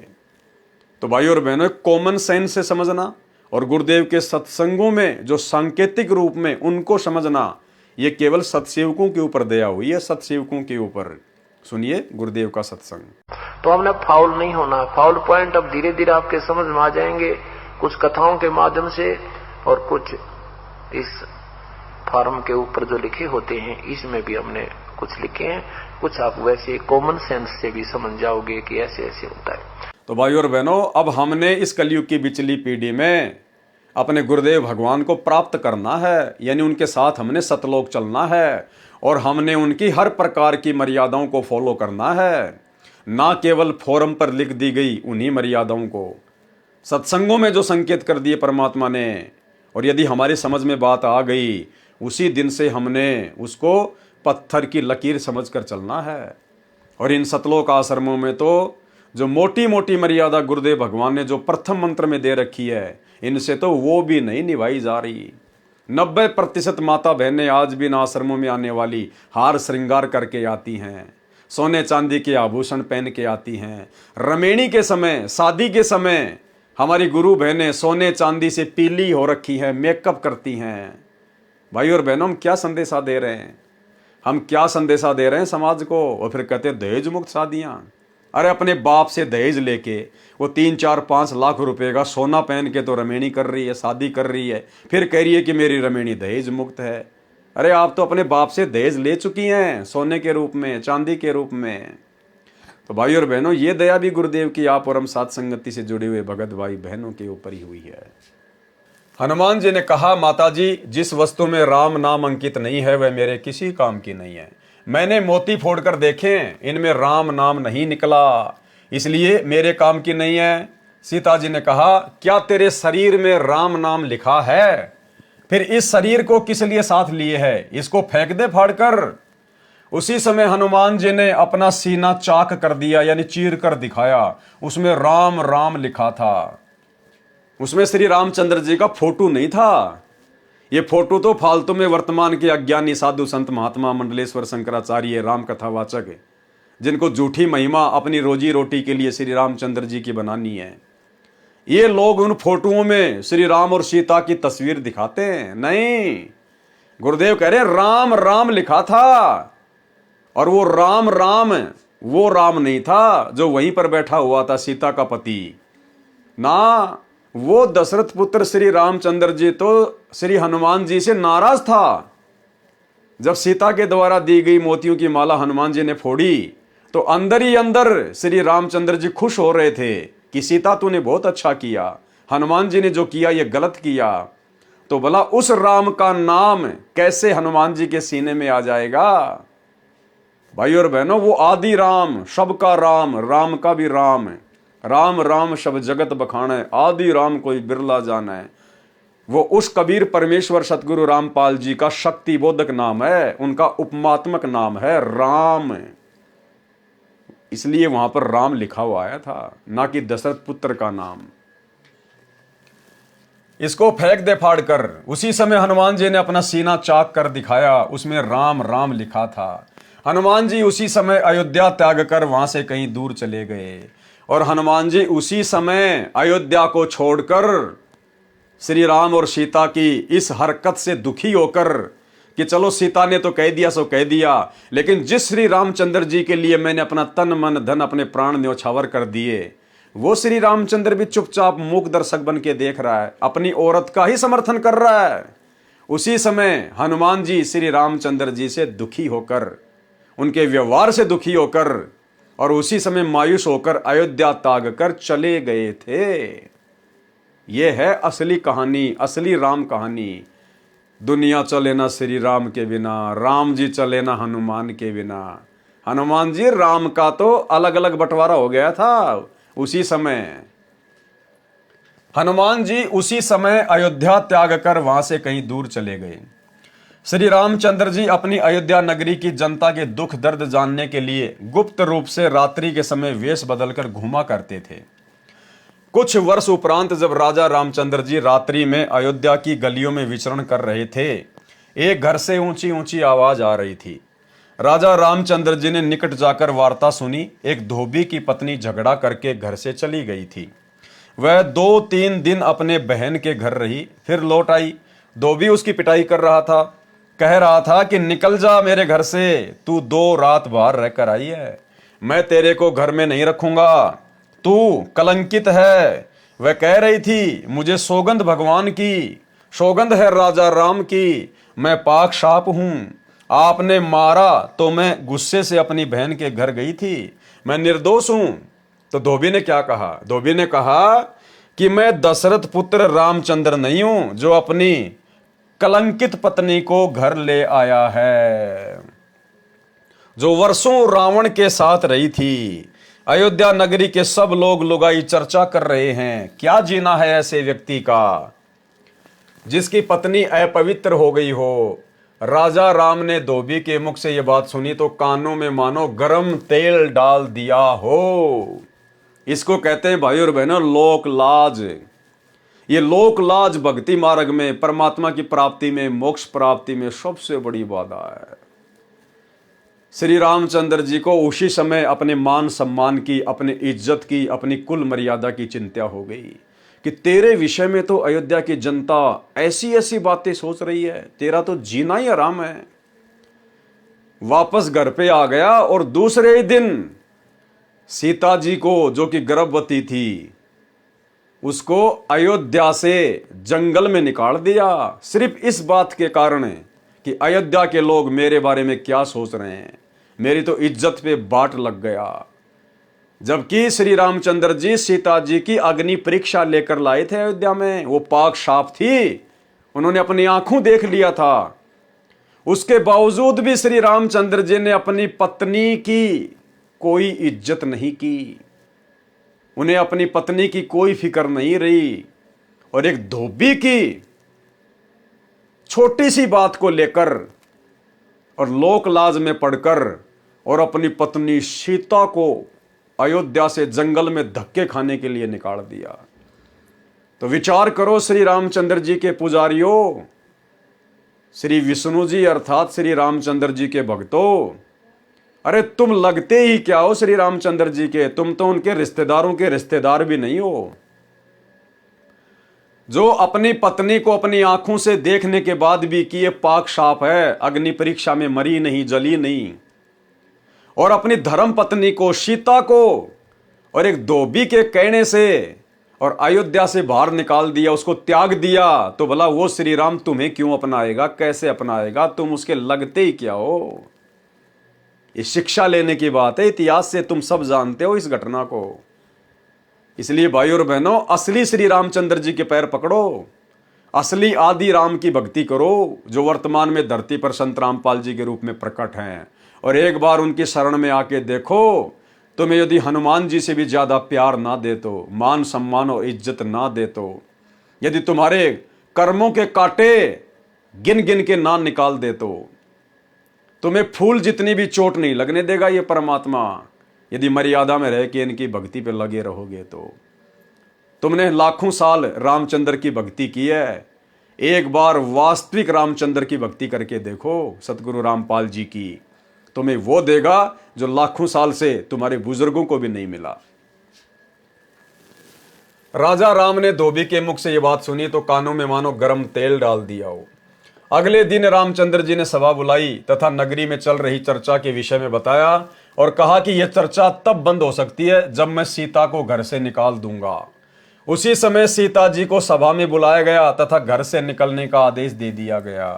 ध्यान रखना भाई और बहनों, हमने शिक्षा लेकर आगे बढ़ना है। ये कथाएं अलग चीज हैं, कथाओं के माध्यम से हमने शिक्षा लेनी है, इसीलिए परमात्मा वीडियो बनवा रहे हैं। इस भक्ति मार्ग में यदि हम भगत भाई बहन गुरु से उपदेश लेने के बाद अगर लोक लाज में पड़े रहेंगे, अपने रिश्तेदारों की बातों को महत्व देंगे, समाज की बातों को महत्व देंगे जो कि ज्ञान विरुद्ध होंगी, भक्ति विरुद्ध होंगी, अपने घर परिवार वालों की ही उन बातों को महत्व देंगे जो भक्ति विरुद्ध होंगी, तो हम जिंदगी में कभी भी मोक्ष प्राप्ति नहीं कर पाएंगे, गुरुदेव के चरणों में जगह नहीं बना पाएंगे। अच्छे से हम पहले ज्ञान को समझें, उसके बाद गुरु से दीक्षा लें, और गुरु से दीक्षा लेने के बाद यदि काल प्रेरणा से आपके मन में दोष पैदा करने के लिए या आपके ऊपर दबाव डालने के लिए, यदि काल प्रेरणा से आपके रिश्तेदार, समाज वाले, जहां पे आप मेहनत मजदूरी ऑफिस में काम करते हैं, वहां पे आपके साथी सहपाठी आपको चाहे कुछ भी क्यों ना कहें, कैसे भी बातें क्यों ना बनाएं, आपने उनकी बातों का 1% भी अपने ऊपर कोई असर नहीं करना है। आपने उनकी बातों को महत्व देना ही नहीं है, ध्यान ही नहीं देना आपने कि भोगते रहेंगे, इनको ज्ञान नहीं है। जो मैं अपने गुरुदेव भगवान के विषय में जानता हूं, ये क्या जाने, ये ना उनका शिष्य है, ना उनके सत्संग सुनता है, ये भला क्या जाने मेरे गुरुदेव के बारे में और भक्ति विधि के बारे में। यदि हम लोकलाज में आ गए, शर्मा शर्मे में आ गए, दबाव में आ गए, तो भाई और बहनों, परमात्मा ने मीराबाई का उदाहरण दिया कि वो मीराबाई भी अगर लोकलाज में आ जाती, घर परिवार के दबाव में आ जाती, कैसे मीराबाई के देवर ने उसको दुखी किया, परेशान किया, मारने तक का प्रयत्न किया। मीराबाई की माँ भी आकर उस पर दबाव डाल रही है, समझा रही है कि सत्संग में जाना मीरा छोड़ दे। गुरुदेव ने कहा कि वो मीराबाई यदि उस समय लोकलाज में आ जाती, दबाव में आ जाती और भक्ति छोड़ देती, आज कहीं पर वो कुतिया बन के घूम रही होती। आज उस मीराबाई के जैसे 300 मीराबाई मरती हैं। परमात्मा उनकी सार संभाल क्यों नहीं कर रहा? तो गुरुदेव भगवान कहते हैं कि आपने दृढ़ होकर भक्ति करनी है। लोक लाज मर्याद जगत की, तिणके जू तोड़ बगावे, जब कोई राम भगत गति पावे। और मालिक कहते हैं लोक लाज ना कीजिए, निर्भय हो रहिए, जय मन चावे राम को तो दासा तन धरिए। आप आधीनी भाव से रहना, किसी के साथ में झगड़ा मत करना, मारपीट लड़ाई मत करना, भले आपको कोई 2 थप्पड़ मार दे, 2 गालियां निकाल दे, आप सुनते रहिएगा, परमात्मा समय आने पर सब कुछ सेट कर देगा। हम यदि मर्यादा में रहेंगे, आधीने में रहेंगे, दुनिया कुछ भी भोके, हमारे गुरुदेव हमारे साथ में हैं, बाड़ी बाका नहीं होगा। और यदि लोकलाज में आ गए, अपने कुल की मर्यादाओं में आ गए, दबाव में आ गए, भक्ति छोड़ दी, तो परमात्मा कहते हैं कुल करने के कारण हंसा गया बिगोए, और फिर यो कुल के कर लेगा जब तू 4 पाए का होए। अपने घर परिवार के दबाव में आकर, समाज की झूठी परंपराओं के दबाव में आकर अगर आपने भक्ति छोड़ दी, अगले जन्म में 4 पैर मिलेंगे, गधा बनेगा। फिर वो तेरा परिवार, वो तेरे बाप दादे, तेरे रिश्तेदार, फिर तेरे आगे कौन सी ढाल अड़ाएंगे, तुझे उस गधे की योनि से वो कैसे छुड़वाएंगे। तो भाई और बहनों, हमने हर पहलू पर बहुत गहनता से विचार करके भक्ति मार्ग पर गुरु आशीर्वाद से सफलता प्राप्त करनी है। अगले दिन श्री रामचंद्र जी ने सभा बुलाई तथा नगरी में चल रही चर्चा के विषय में बताया और कहा कि यह चर्चा तब बंद हो सकती है जब मैं सीता को घर से निकाल दूंगा। उसी समय सीता जी को सभा में बुलाया गया तथा घर से निकलने का आदेश दिया, कारण भी बता दिया। सीता जी ने विनय भी की कि हे स्वामी, आपने मेरी अग्नि परीक्षा भी ली थी, मैं भी आत्मा से कहती हूं रावण ने मेरे साथ मिलन नहीं किया। कारण था कि उसको एक ऋषि का श्राप था कि यदि तू किसी पर स्त्री से बलात्कार करेगा, यानी जबरदस्ती करेगा, तो तेरी उसी समय मृत्यु हो जाएगी। भाइयों और बहनों, ये दया भी सीता के ऊपर विशेष तौर पर सतगुरु रामपाल जी परमात्मा, इस कबीर भगवान ने बख्शी है। क्योंकि ये राम, सीता, 33 करोड़ देवी देवता, ये जितने बड़े बड़े जो ये पदों पर बैठे हुए हैं, ये अपनी भक्ति के प्रतिफल में बैठे हुए हैं। कौन सी भक्ति? इस कलयुग की पिछली पीढ़ी में सतगुरु रामपाल जी की भक्ति, सतनाम की कमाई। लेकिन काल प्रेरणा से मर्यादा टूट गई, गुरु विमुख हो जाते हैं, फिर काल के हत्थे लग जाते हैं। तो सतगुरु रामपाल जी परमेश्वर को, अंतर्यामी कबीर देव को इस बात का पता था कि मेरी उस प्यारी आत्मा के साथ में त्रेता युग में ऐसे ऐसे घटना घटेगी। और वो रावण तो राक्षस है, दुष्ट व्यक्ति है, जिसने 33 करोड़ देवी देवताओं को अपने कैद में डाल लिया। दया नाम की चीज नहीं। वो फूल जैसी सीता को भला कैसे छोड़ेगा जब उसको किडनैप करके लेके जाएगा? वो उसके साथ में बलात्कार करेगा, जबरदस्ती करेगा। इसलिए सतगुरु रामपाल जी परमेश्वर जी की प्रेरणा से एक ऋषि के द्वारा पहले ही रावण को श्राप मिल चुका था, अगर तू किसी पर स्त्री के साथ में जबरदस्ती करेगा, बलात्कार करेगा, शारीरिक मिलन करेगा उसकी रजा के बिना, तो भाई तेरी उसी समय मृत्यु हो जाएगी। परमेश्वर ने पहले ही रावण को बांध दिया था, अन्यथा वो रावण तो सीता जी के परकत से उड़ा देता। सीता जी ने विनय की कि हे स्वामी, आपने मेरी अग्नि परीक्षा भी ली थी, मैं भी आत्मा से कहती हूं रावण ने मेरे साथ मिलन नहीं किया। कारण था कि उसको एक ऋषि का श्राप था कि यदि तू किसी पर स्त्री से बलात्कार करेगा तो तेरी उसी समय मृत्यु हो जाएगी, यदि पर स्त्री की सहमति से मिलन करेगा तो ऐसा नहीं होगा, जिस कारण से रावण मुझे छू भी नहीं सका मिलन के लिए। हे प्रभु, मैं गर्भवती हूं, ऐसी स्थिति में कहां जाऊंगी। रावण जैसे व्यक्तियों का भाव नहीं है। रामचंद्र जी आदेश देकर सभा छोड़कर चले गए। सीता जी के बारंबार इतनी विनती करने के बावजूद भी श्री रामचंद्र जी ने सीता की एक बात नहीं मानी और अपनी धर्म पत्नी को अनदेखा करके सभा छोड़ के चले गए। और भाइयों और बहनों, असली रामचंद्र, असली आदि राम सतगुरु रामपाल जी, कबीर भगवान, आप और हमने कितनी बड़ी गलती की थी। सीता ने तो कोई गलती भी नहीं की, पाक साफ थी। आप और हम तो सतलोक में अपने बाप से धोखा करके आए थे, उनके साथ में धोखा करके, और यहां आने के बाद भी उन्होंने करोड़ों बार अपनी शरण में लिया, हमें उपदेश दिया, अपना भगत बनाया, शिष्य बनाया, शिष्या बनाई। उसके बावजूद भी उन करोड़ों जन्मों में हमने गुरुदेव को ठुकरा दिया, उनकी भक्ति को पूर्ण नहीं किया। उसके बावजूद भी ये परमात्मा आप और हम आत्माओं की पुकार पर एक क्षण में दौड़कर चला आता है कि गोता मारूं स्वर्ग में, जा बैठूं पाताल, और गरीब दास ढूंढता फिरूं अपने हीरे मोती लाल।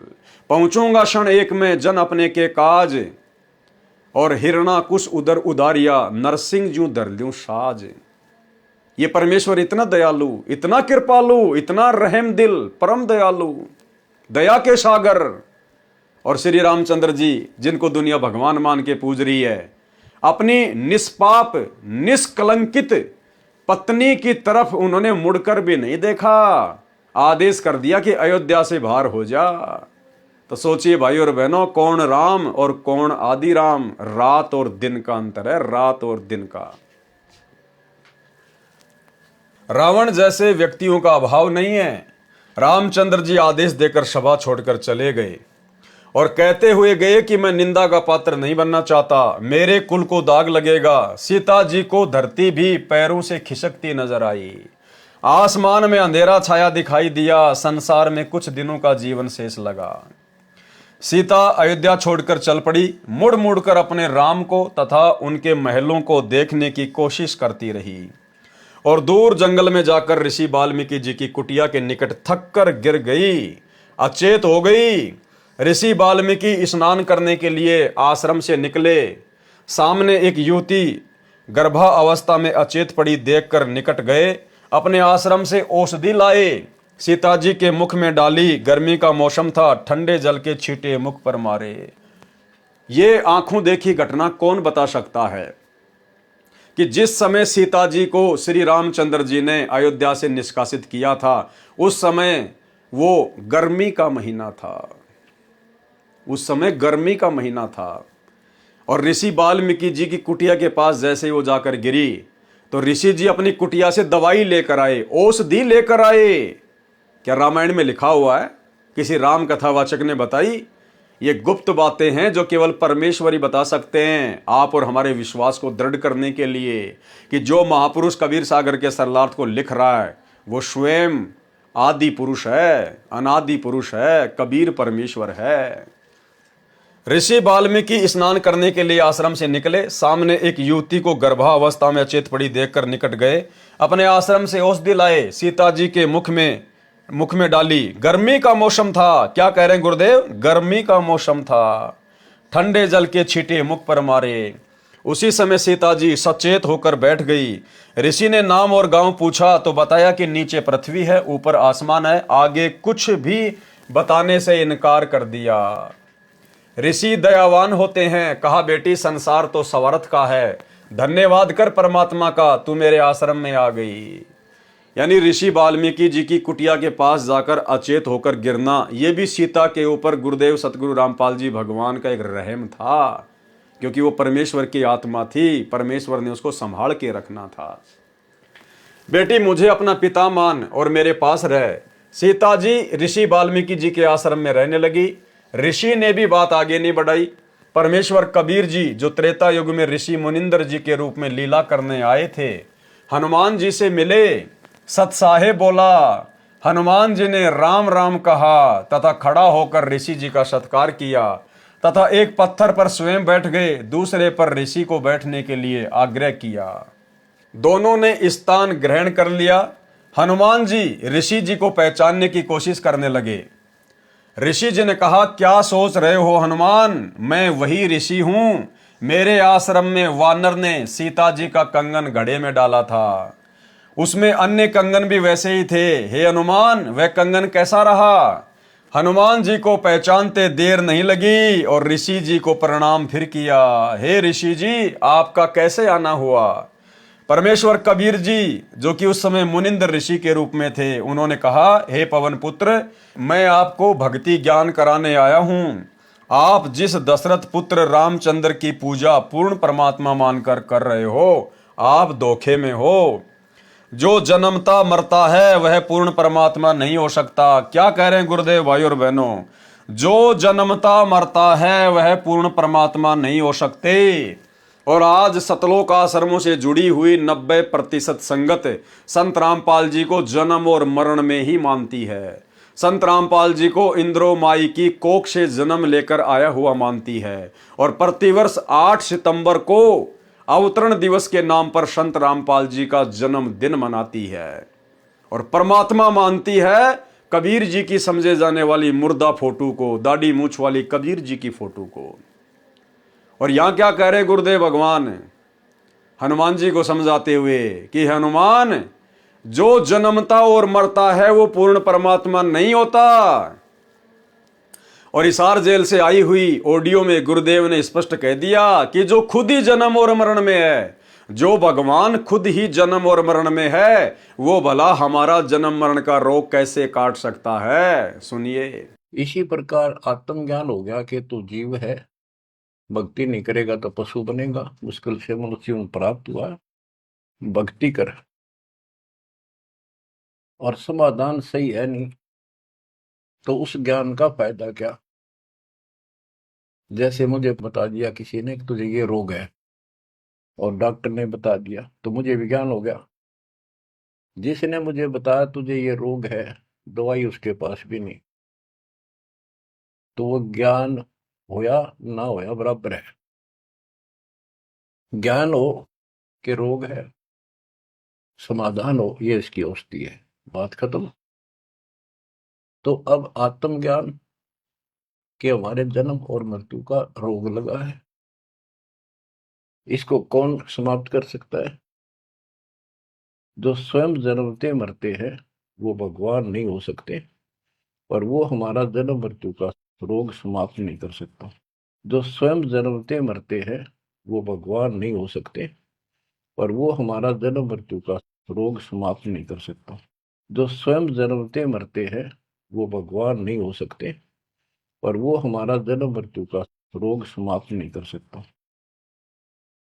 अब पता चला परमात्म ज्ञान का, वो परमात्मा सतपुरुष परम अक्षर ब्रह्म है। तो भाई और बहनों, इसीलिए कहते हैं ना सतगुरु जननी जने और जाके माना बाप, पिंड भ्रमण से रहित है ना वहां तीनों ताप। यदि वास्तव में कोई सतगुरु होगा वो कभी भी मां के गर्भ से जन्म नहीं लेता, वो जन्म मरण में नहीं आता है। तो भाई और बहनों, सत्सेवक भाई बहनों के ऊपर विशेष मेहर है कि हमने अपने गुरुदेव को जन्म मरण से दूर स्वयंभू परमात्मा मानकर और आज उनको घर घर में विराजमान करके इष्ट रूप में पूजकर हम उनकी भक्ति कर रहे हैं। तो क्या कहा कबीर परमेश्वर जी ने हनुमान जी से? आप धोखे में हो। जो जन्मता मरता है वह पूर्ण परमात्मा नहीं हो सकता। पूर्ण परमात्मा तो अविनाशी है, अविनाशी। और हम साथ संगति से जुड़े हुए सत्सेवक भाई बहन, अपने गुरुदेव भगवान को अविनाशी मानकर प्रतिवर्ष 8 सितंबर को उनका प्रकट दिवस मनाते हैं। प्रकट दिवस, अविनाशी स्वयंभू परमात्मा मानकर। ना सतगुरु जननी जने जाके माना बाप, पिंड ब्रह्मंड से रहित है ना वाती नु ताप।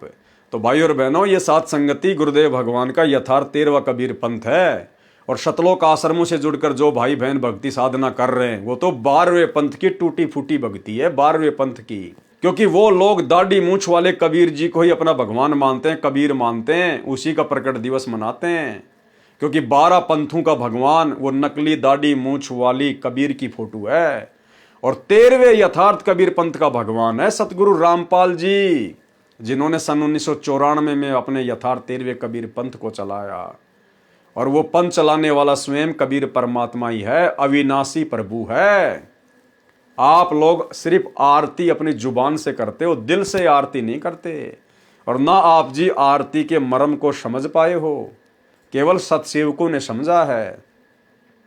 आप आश्रमों से जुड़े भाई बहन रोज संध्या आरती करते हो और क्या बोलते हो, अवगुण किए घनेरे फिर भी भले बुरे हम तेरे, दास को जान के निपट नादान मोहे बख्श दियो अविनाशी।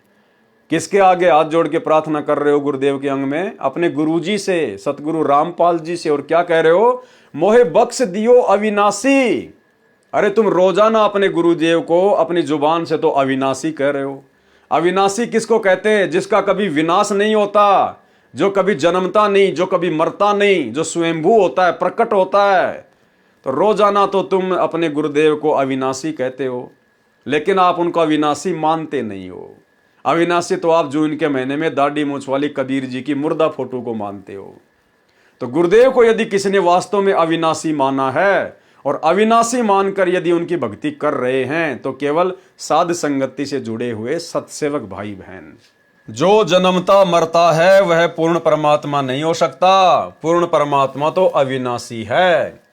हनुमान जी ने कहा, हे ऋषिवर, मैं आपके वचनों से दुखी होता हूं, मेरी भावनाओं को चोट लगती है, आप अन्य विषय पर चर्चा करें।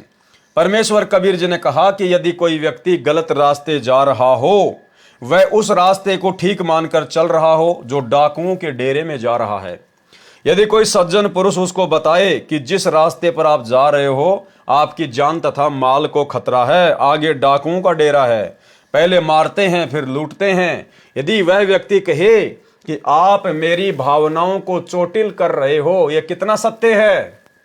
हनुमान जी चुप रहे परंतु मुस्कुराए, मानो कह रहे हो आप सत्य कह रहे हो।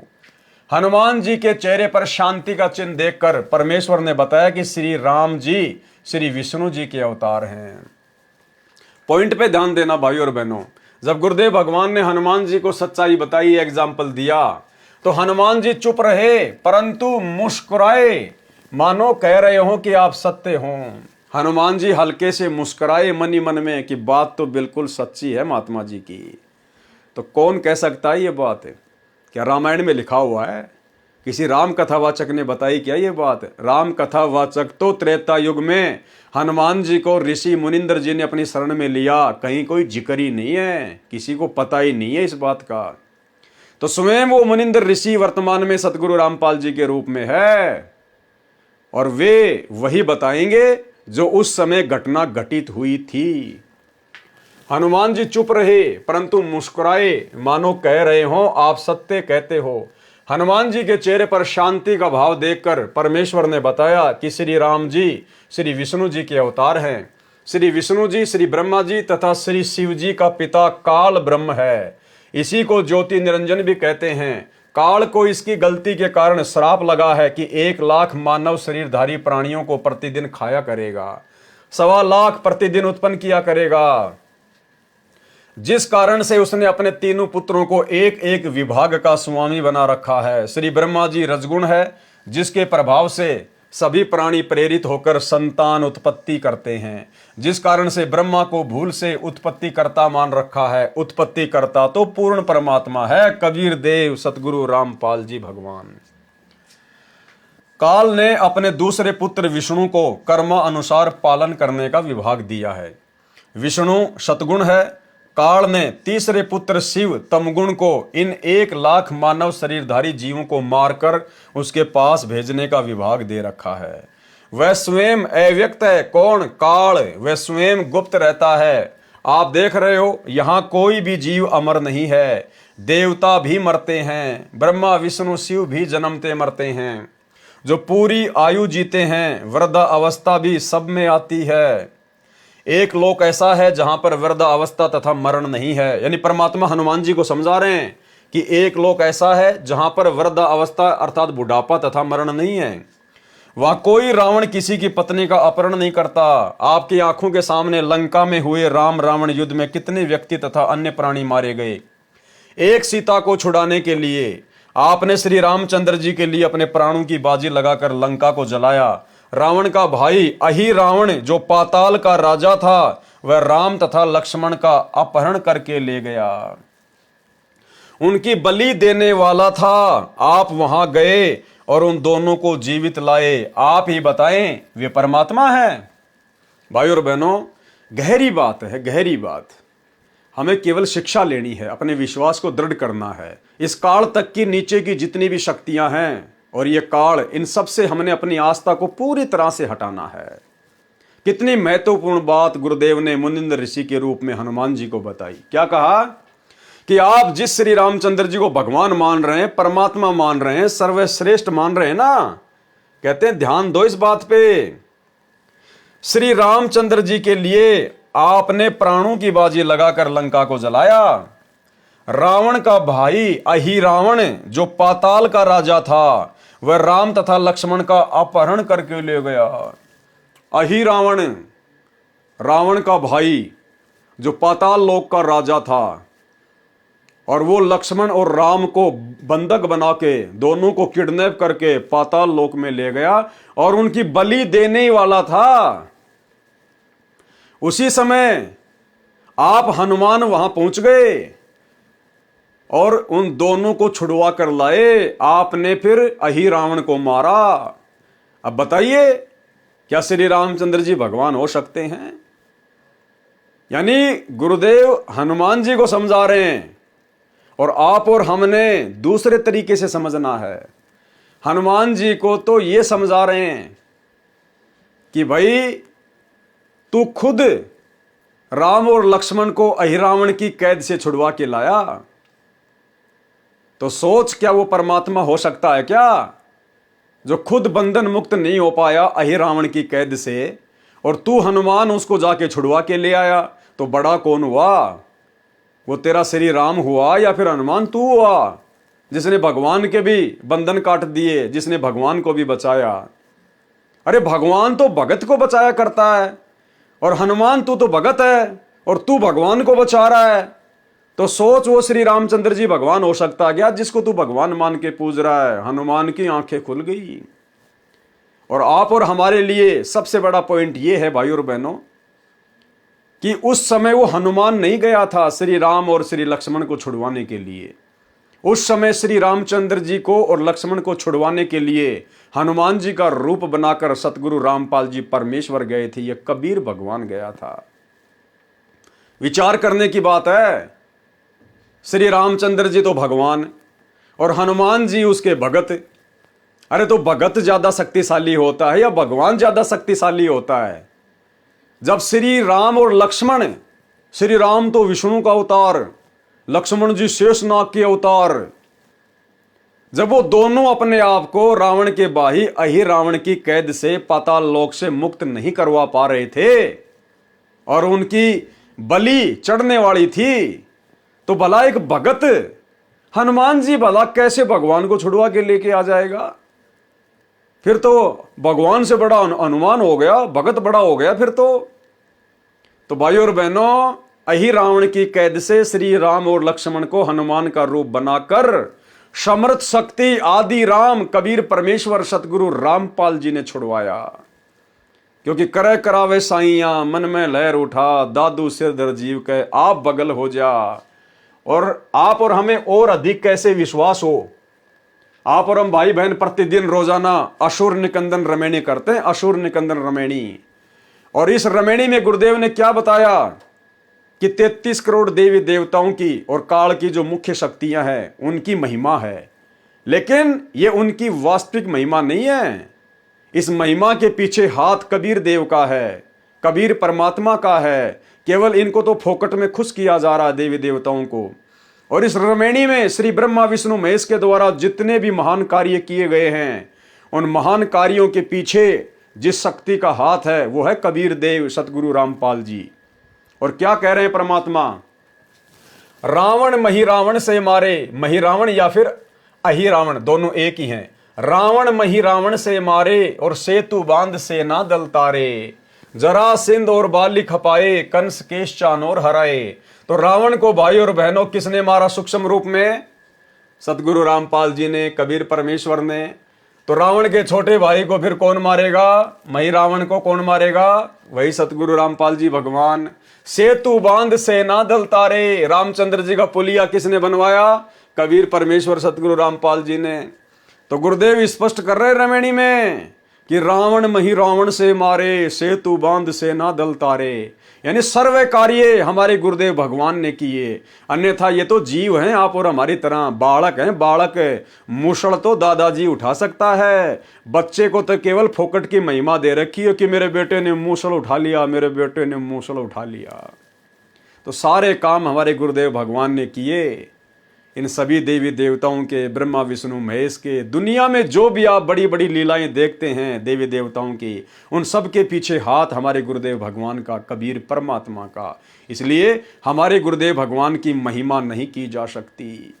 हमारे पास में शब्द नहीं है इनकी महिमा के लिए। 7 समुद्र की मसी करूं, लेखनी करूं बन राय, और धरती का कागज करूं, पर सतगुरु गुण लिख्या ना जाए। रावण का भाई अहिरावण जो पाताल का राजा था, वह राम तथा लक्ष्मण का अपहरण करके ले गया, उनकी बलि देने वाला था। आप वहां गए और उन दोनों को जीवित लाए। आप ही बताएं वे परमात्मा हैं। जिस समय नाग फांस शस्त्र के छोड़ने से सर्पों ने श्री राम तथा आप तथा सर्व सेना व लक्ष्मण तक बांध दिया था, सर्प आप सबको जकड़े हुए थे, आप सब विवश थे। अब बताओ, अब हनुमान जी लक्ष्मण और रावण को पाताल से छुड़वा के कैसे ले आएगा? हनुमान जी भी असमर्थ है। जब रावण ने अपनी सिद्धि शक्ति से रामचंद्र जी की पूरी सेना को राम लक्ष्मण हनुमान सहित नाग फांस में बांध दिया था, उस समय हनुमान जी भी बिल्कुल सावधान होके खड़े हुए थे और चारों तरफ उनके सर्प लिपटे हुए थे, उनको जकड़ रखा था। श्री हनुमान जी अपने आप को बंधन मुक्त नहीं करा पाए, श्री रामचंद्र जी अपने आप को बंधन मुक्त नहीं करा पाए। और उस समय श्री रामचंद्र जी ने अपने वाहन से पुकार की, हे गरुड़ मेरी रक्षा कर, हे गरुड़ मेरी रक्षा कर। अब वो गरुड़ कहां से रक्षा कर देगा बेचारा? वो तो पक्षी है, वो तो भगवान की सवारी है। जब भगवान अपने बंधन नहीं काट पा रहा तो भगवान का भगत कहां से काट देगा? तो उस गरुड़ रूप में भी इसी समर्थ शक्ति सतगुरु रामपाल जी भगवान ने सबको बंधन मुक्त किया। और परमेश्वर ने फिर कहा कि काटे बंधन विपत्ति में और कठिन कियो संग्राम, और चीनो रे नर प्राणियों वो गरुड़ बड़ो के राम है। तो भाई और बहनों, ये सारी मिथ्या, ये सारी दंत कथाएं जो आज से पहले चल रही थी कि गरुड़ ने रामचंद्र जी को नाग फांस से मुक्त किया, रावण ने राम और लक्ष्मण को अहिरावण की कैद से छुड़वाया, हनुमान जी द्रोणागिरी पहाड़ को उठा लाए, ये सब फोकट की महिमा। असल में इन सब के पीछे परम शक्ति कबीर देव सतगुरु रामपाल जी भगवान का हाथ था। इसी प्रकार भाई और बहनों, ये परमेश्वर गुप्त रूप में सारी लीलाएं करते हैं, सारी की सारी लीलाएं। तो बताओ, अहिरावण की कैद से हनुमान जी लक्ष्मण राम को कैसे छुड़वा लेंगे जब वो खुद नाग फांस में जकड़े पड़े थे, अपने आप को नाग फांस से मुक्त नहीं कर पा रहे थे? तो भला पाताल में जाके रामचंद्र जी को कैसे अहिरावण की कैद से हनुमान छुड़वा के ला सकता है? ये सारे काम पूज्य गुरुदेव भगवान ने किए। नाग फांस शस्त्र के छोड़ने से सर्पों ने श्री राम तथा आप कौन? हनुमान तथा सर्व सेना व लक्ष्मण तक बांध दिया था। सर्प आप सबको जकड़े हुए थे, आप सब विवश थे, कुछ समय में आप सबको रावण की सेना आसानी से काट डालती। उस समय गरुड़ को पुकारा गया, उसने नागों को काटा, आप तथा रामचंद्र बंधन मुक्त हुए। यदि परमात्मा इतना विवश है कि अपना बंधन नहीं काट सका तो पुजारियों का क्या होगा, विचार करो। ठीक इसी प्रकार भाई और बहनों, इस एक लाइन को आधार बनाकर दास फिर से उन तमाम मंद बुद्धि भक्तों को संदेश देना चाहता है जो वर्तमान में अपने गुरुदेव सतगुरु रामपाल जी को मानुष समझ रहे हैं और उनकी जमानत के ठेकेदार बने हुए हैं कि हम गुरुजी की जमानत करवाएंगे, हम गुरुजी की जमानत करवाएंगे। कुछ एक बिहार के, कुछ एक कानपुर के, एक कोई पुस्तक वगैरह निकाल रखी है उन्होंने मुकदमों को लेकर, गुरुजी पर ये मुकदमे लगे, वो मुकदमे लगे। हमने क्या चाटना है उनको? हमें पता है कि इस परमेश्वर के ऊपर दुनिया का कोई मुकदमा काम नहीं करता, अपनी मर्जी से बैठा है, अपने मिशन को पूरा करके आएगा। तो ये लाइन क्या कह रही है? यदि परमात्मा इतना विवश है कि अपना बंधन नहीं काट सका तो पुजारियों का क्या होगा, विचार करो। तो वे जितने भी भाई बहन जो गुरुदेव की जमानत के ठेकेदार है ना, उनको इस लाइन पर ध्यान देना चाहिए कि भाई यदि सतगुरु रामपाल जी परमात्मा नहीं है आप लोगों की नजरों में, और यदि वो बंधन में हैं, हिसार जेल में हैं और अपने आप को मुक्त नहीं करवा पा रहे, अपनी जमानत करवाने में विवश हैं, और तुम लोग जमानत कराओगे तभी हिसार जेल से बाहर आएंगे, तो भाई फिर उनको परमात्मा मानना छोड़ दीजिए, फिर उनको परमात्मा कहना छोड़ दीजिए। फिर ऐसा परमात्मा किसी काम का नहीं जो खुद बंधन मुक्त नहीं हो पा रहा, फिर भला हमें वो परमात्मा काल के बंधन से कैसे मुक्त करवाएगा। और गुरुदेव तो कहते हैं भाई कर ले गुरु वकील मुकदमा भारी है। अरे हम जीवों का मुकदमा धर्मराज के दरबार में चल रहा है, गुरुदेव तो हमें उस मुकदमे से बरी करवाने आए, जन्म मरण के मुकदमे से। और नालायको तुम अपने गुरु को इतना कमजोर, इतना बेबस, इतना लाचार समझ रहे हो कि तुम उनकी जमानत के ठेकेदार बने हो कि हम गुरुजी की जमानत लगाएंगे, हम गुरुजी के लिए प्रयास करेंगे तो गुरुजी बाहर आएंगे। तो ये मूर्खता है, एक भगत होकर सबसे बड़ी मूर्खता। इस मूर्खता को छोड़िए और साध संगति से जुड़कर ज्ञान को आधार बनाकर गुरु को बंधन मुक्त परमेश्वर मानकर भक्ति कीजिए। पता नहीं तुम लोग नित्य नियम भी ढंग से करते हो कि नहीं करते हो। अगर करते तो इतनी बड़ी गलती ना करते गुरु की जमानत के ठेकेदार बनने के, क्योंकि रोजाना नित्य नियम में गुरुदेव हमें क्या संदेशा देते हैं। गरीब ऐसा सतगुरु हम मिल्या, बेपरवाह अबंध, परम हंस पूर्ण पुरुष, रोम रोम रविचंद। हम किसकी महिमा कर रहे हैं नित्य नियम में? अपने गुरुदेव की, सतगुरु रामपाल जी की। और क्या कह रहे हैं अपने गुरुदेव को कि हमें ऐसे समर्थ गुरुदेव भगवान मिल गए आज कलयुग की पिछली पीढ़ी में, जो बेपरवाह अबंध, जिनको किसी की कोई परवाह नहीं है, ना काल की, ना दुर्गा की, ना ब्रह्मा विष्णु महेश की, किसी की नहीं। निर्विकार निर्भय तू ही और सकल भयमान, और सब पर तेरी साहिबी तुझ पे साहिब नाए। तो एक तरफ तो आप अपने गुरु जी को सुबह सुबह कहते हो कि ऐसा सतगुरु हम मिला, बेपरवाह अबंध, अबंध यानी जिसको कोई बांध के नहीं रख सकता, जिसको कोई कैद में नहीं रख सकता, और परम हंस पूर्ण पुरुष, रोम रोम रविचंद। और फिर ऐसे समर्थ गुरुदेव भगवान की तुम जमानत के ठेकेदार बने हुए हो। भाई आप खुद भी 84 में जाने के काम कर रहे हो, और आप अपने पीछे जिन 10-20 लोगों को मूर्खता में लगा कर बैठे हो, उनको भी बेचारों को नरक में ठोकने की तैयारी कर रहे हो। क्योंकि गुरु मानुष कर जानते वो नर कहिए अंध, ओवे दुखी संसार में आ गए यम के फंद। यदि परमात्मा इतना विवश है कि अपना बंधन नहीं काट सका तो पुजारियों का क्या होगा, विचार करो।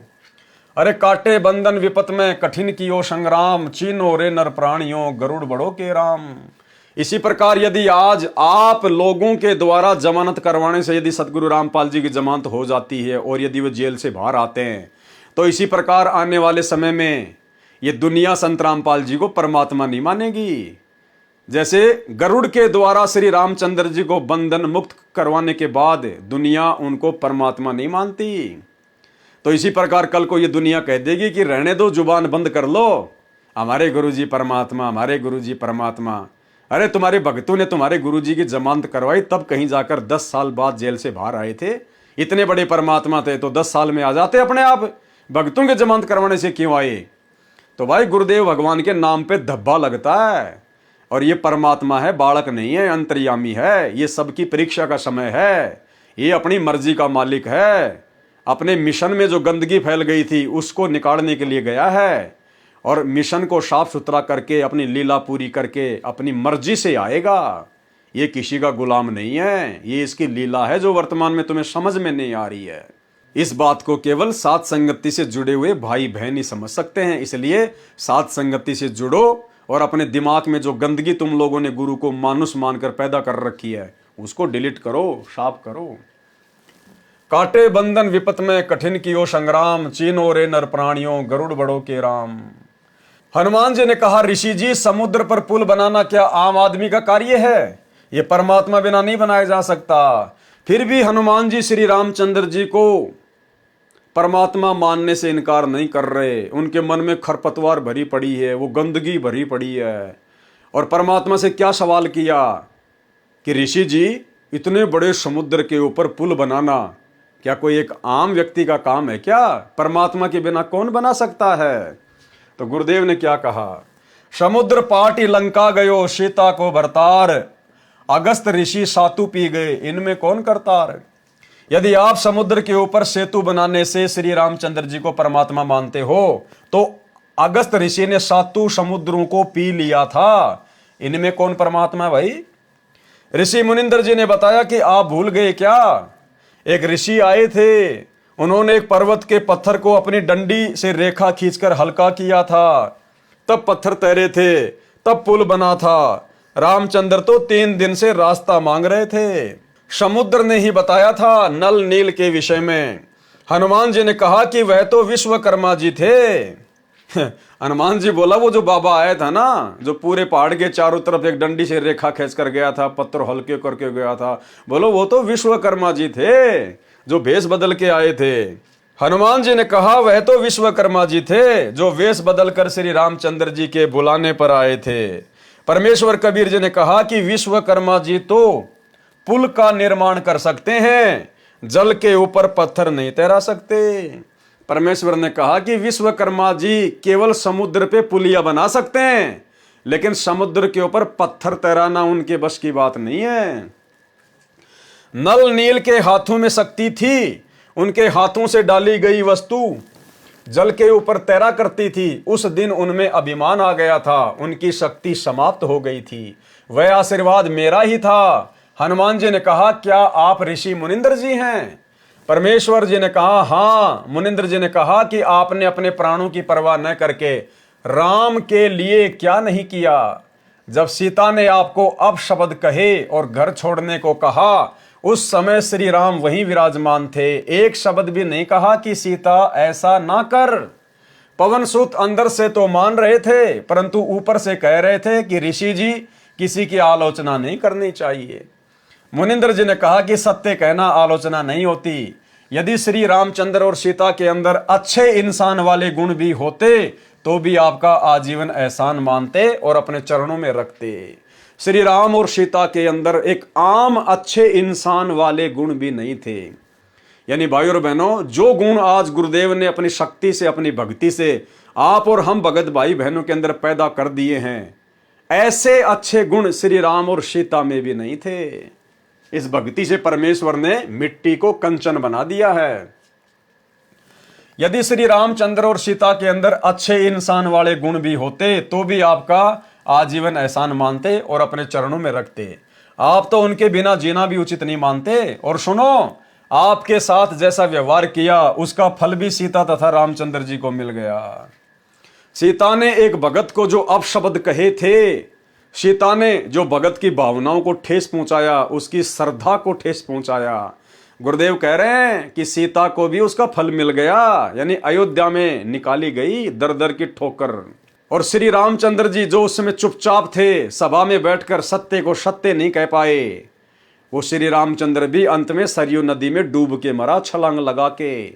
यानी भाई और बहनों, कितनी गहरी बात है।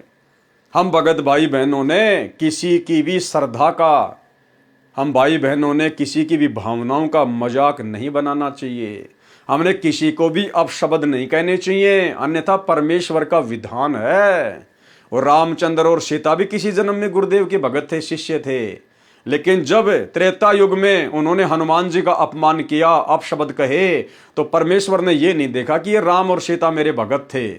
परमेश्वर ने उनको भी दंड दिया जैसा उन्होंने वो कर्म किया।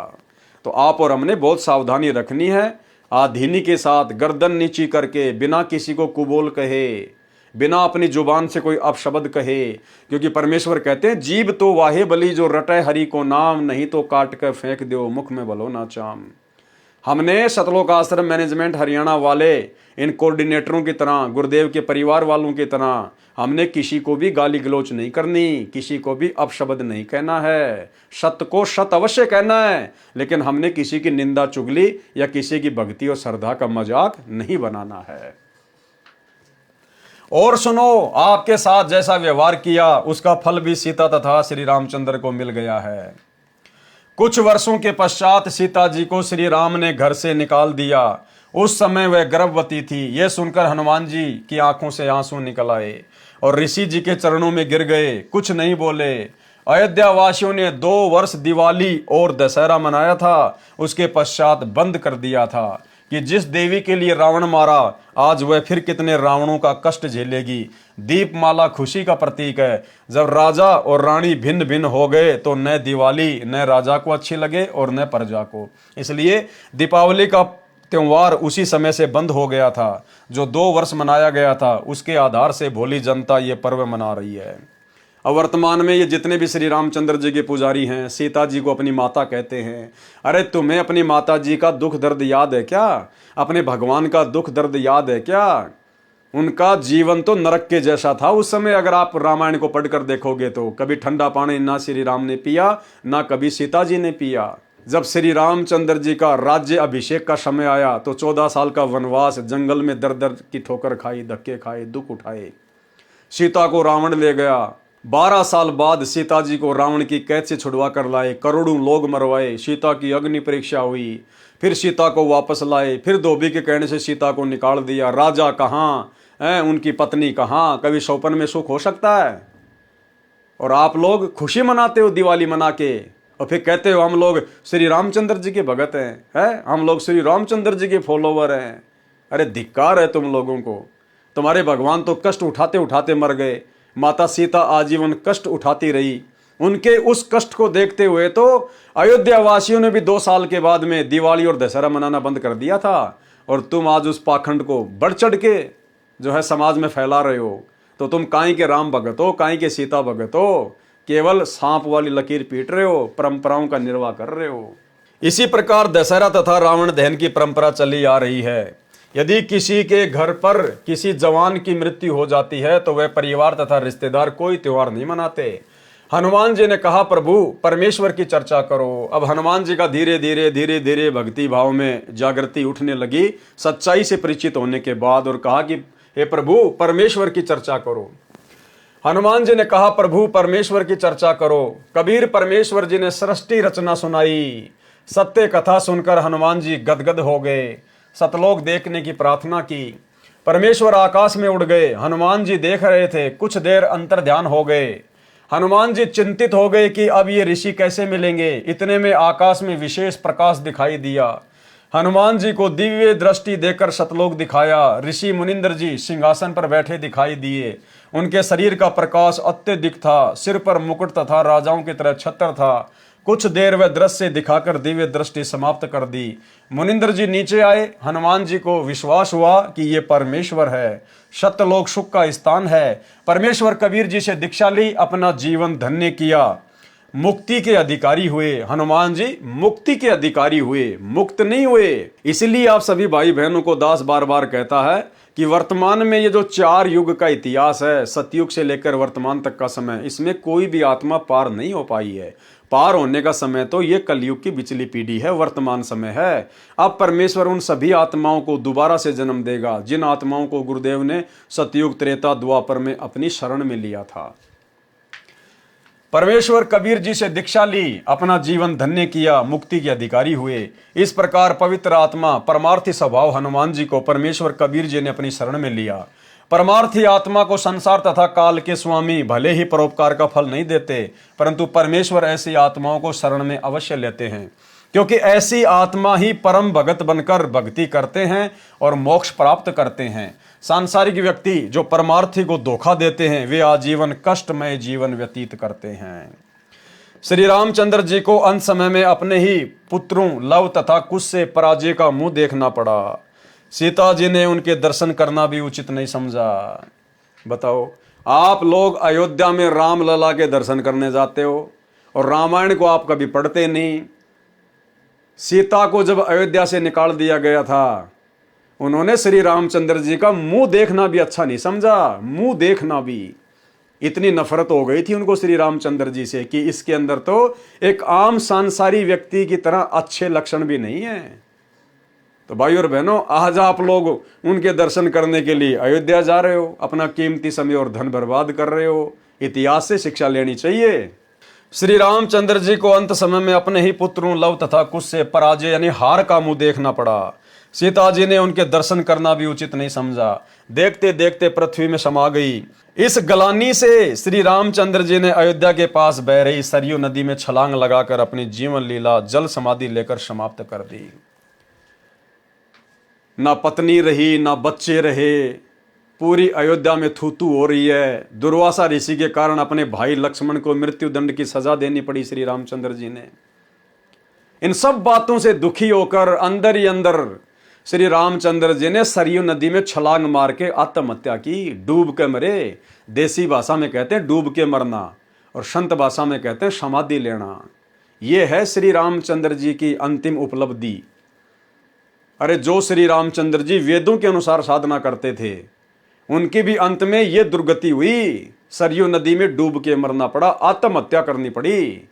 और आप लोग दशरथ पुत्र श्री रामचंद्र जी को ही भगवान मान के राम राम राम राम जय श्री राम, आप लोगों की कैसे मुक्ति होगी? कैसे हो रही है वर्तमान में?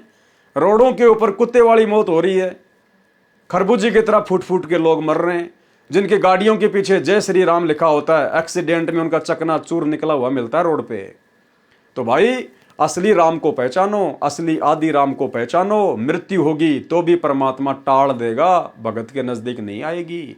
उसको कहते हैं श्री राम। वो श्री राम कबीर देव सतगुरु रामपाल जी है। सत्संग सुनकर पहचानिए। श्री रामचंद्र जी ने अयोध्या के पास बह रही सरयू नदी में छलांग लगाकर अपनी जीवन लीला जल समाधि लेकर समाप्त की। परमार्थी हनुमान जी को निस्वार्थ दुखियों की सहायता करने का फल मिला। परमात्मा स्वयं आए, मोक्ष मार्ग बताया, जीव का कल्याण हुआ। हनुमान जी फिर मानव जीवन प्राप्त करेंगे तथा परमेश्वर कबीर जी उनको शरण में लेकर मुक्त करेंगे। उस आत्मा में सत्य भक्ति बीज डल चुका है। अब क्या होगा? हनुमान जी का तो फिर से मनुष्य जन्म होगा। हो सकता है परमात्मा इस कलयुग की बिचली पीढ़ी में दया कर दें या फिर कर दी हो। वो हनुमान, जिस हनुमान को भगवान मान के दुनिया पूज रही है, वो हनुमान जी वर्तमान में सतगुरु रामपाल जी को, अगर इस समय गुरु जी उनको जन्म देंगे तो संत रामपाल जी को भगवान मान के पूजेगा। और आप लोग अपनी अज्ञानता में, आध्यात्मिक नादानी में, शास्त्रों की नासमझी में उस हनुमान जी को ही भगवान मान के पूज रहे हो। अरे हनुमान जी की तो वैसे भी पूजा नहीं करनी चाहिए, क्योंकि वो तो एक भगत था। हनुमान जी तो खुद भक्ति किया करता था श्री रामचंद्र जी की, और तुम उस भगत को ही पूज रहे हो।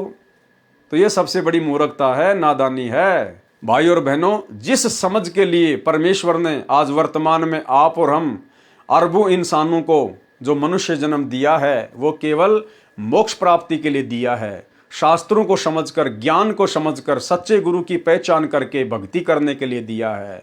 अभी मौका है, जब तक सतगुरु रामपाल जी के चरण कमल धरती पर हैं। भाई और बहनों, सत्संग सुन के अपना आत्म कल्याण करवा लीजिए, अन्यथा उसके बाद में दुर्गति होगी, दुर्दशा होगी। धरती पर कोई बचाने वाला नहीं मिलेगा। 2028 युग परिवर्तन का समय है। प्रकृति तांडव मचाएगी, हर प्रकार से प्राणियों को दुखी करेगी। त्राहिमाम मचेगा।